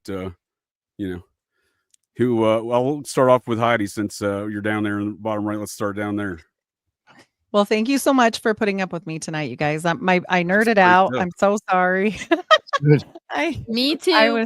It was fun. I love the show. I love the second one almost as much. So it was just we a might great have to do a time, like sequel to this always. series, right? Yes, always a great time with the Occult Rejects. So, Yeah. and anytime I can come on and be on a show with JJ is amazing. So thank you guys. Right back at you, ma'am. Thank you. Find me anywhere podcasts are served, unfilteredrisepodcast.com. Also know if you watch me on YouTube, it's only once a week drop versus twice or more on Spotify, just because they ding me. So much love to all of you. Thank you for watching. Julia, appreciate you joining us, ma'am, as always. Since I forgot about you joining us in Golden Child, I'm glad you could make it back round two. We'll have to do a non-occult and esoteric review and talk some other parapolitics, as we often cross over in a lot of our ideas and subjects we enjoy, not the least of which Tuesday Weld. Hey, you know what would be a nice follow-up to Tuesday Weld? We could really throw down on JFK Jr. because that's another one of my faves that I'm very interested in. Once again, like I said, a lot of crossover. You may have well just read my mind, because Heidi and I were on the Sixth Sensory podcast last night, and I came to the revelation when we were talking Society of Cincinnati that JFK Jr. was likely a dual member of the Society of Cincinnati, one the French chapter and one the Maryland chapter, and that's a longer tale, but it's interesting aspect. No, yeah, I'd love to pick your guys' brain on him, because that's another topic I could just talk about forever. But thanks so much for having me on this one. I love Back to the Future. I love the third one. You can skip me on the esoteric review of the second one because I think it sucks dicks. But the first one and the third one, I'm down. You think it's garbage, all huh? day. Yeah, I don't like it. And you know, it's funny to think where they thought we would be in 2015, and we're still just lame weirdos. No flying cars, no hoverboards, no self-tying shoes. I mean, I don't like the second one. But thanks so much for having me. This was really fun.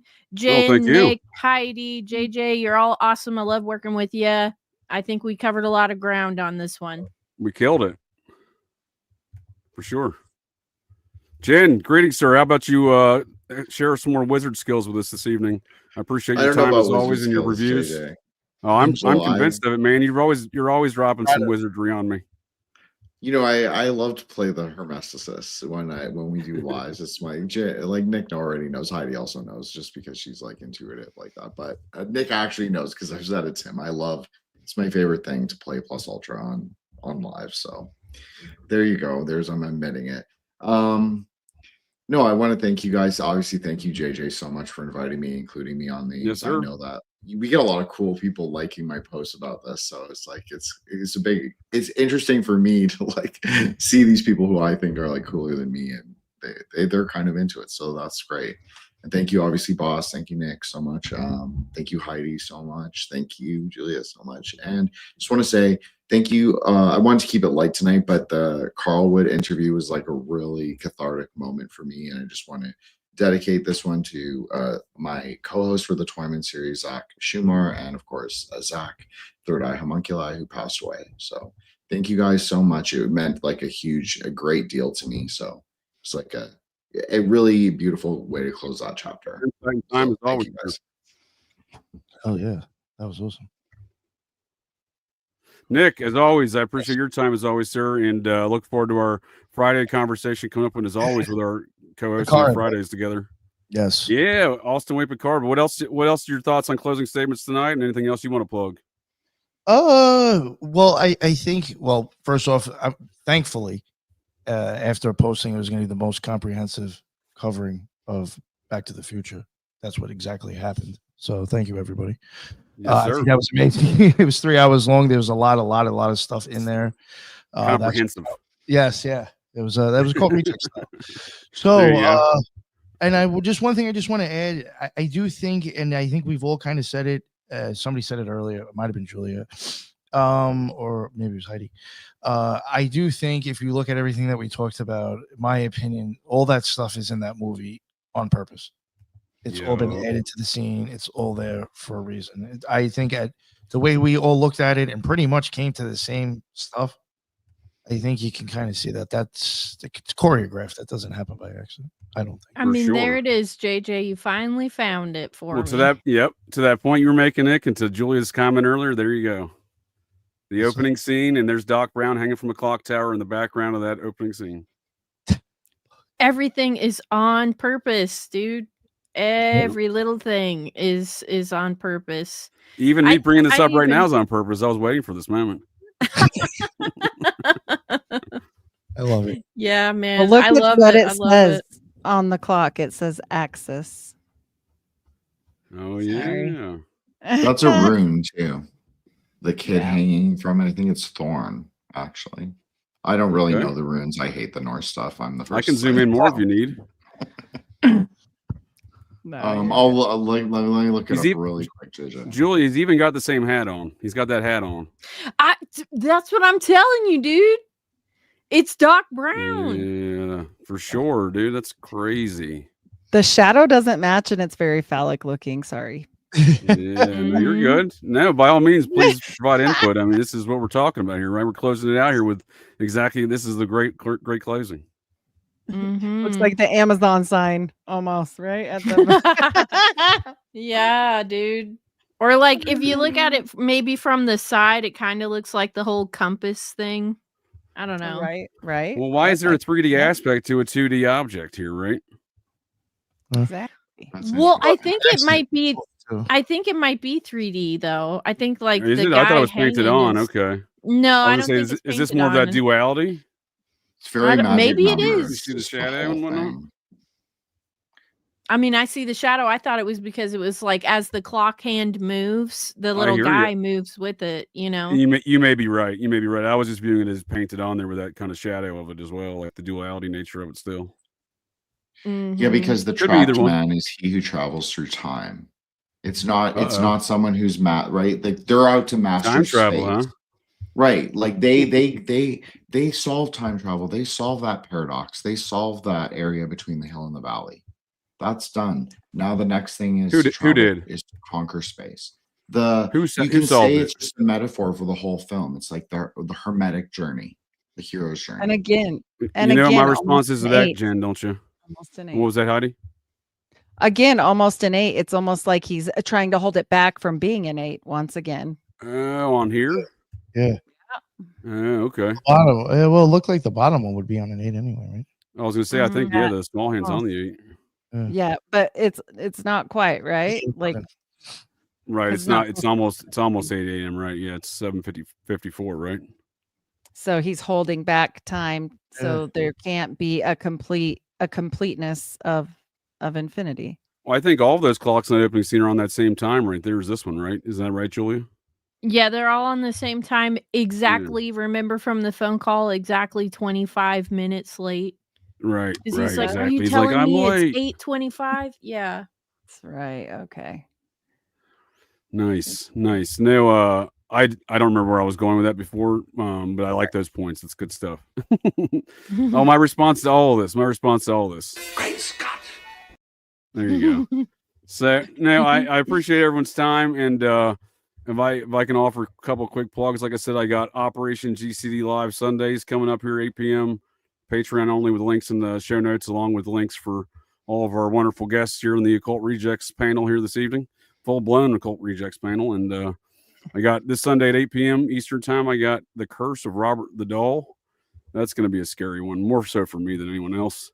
And then the following Sunday, as I just mentioned, the Revisa family and the Curse of the Goat, which is a great tie-in here, because I got the Legends of Buffalo Jared Revisa. This is my former stalker / almost, he wanted me to hire him as my PR guy, and then he pretty sure he wanted to murder me and wear my skin as a coat, because he later went on a multi-state killing spree, and I think I suspect he's some sort of mind-controlled situation. But so that'll be a fun tale. Again, not so much for me, but probably for other people. For you, just PTSD. It's fine. Yeah, I was saying, for me, just grudging out some nasty memories, but I try to make some humor out of it. That's how I get by in life. He wanted to wear you like an Edgar suit. He was like, he told me to put the lotion on the skin, and I was like, wait, what's going on here? Yeah, dude. What are you talking about, PR? What are you talking about, lotion? Fatten you up so you could hibernate together. All right, well, right. Well, strangely enough, the man he murdered, he actually hired him to be his PR rep for his new race that he invented. So again, this is the life and times of that I have to deal with here, and the circumstances and whatnot. But I appreciate all folks on the interwebs tonight and tuning in and chatting, and seem to be fairly well engaged and enjoying the things. I like to see that. I always aim to entertain here, and I believe most of the rest of the panel here does, except for Jen. He just intends to do wizardry around everywhere. So, and for that much, I also appreciate. But I thanks all the Occult Rejects here for joining us. And any final comments from anyone? Where we're going, we don't need roads. That's right. Great Scott. Well, that's it. That's the show here, folks. So the next time you're out on the town, visiting your local watering holes, or perhaps just meandering around, and you hear the unmistakable sounds of metal clanking, and you spot signs of a disturbance, well, check your 6. Look in that garbage can, because you never can tell. The GCDs may be loose in your town.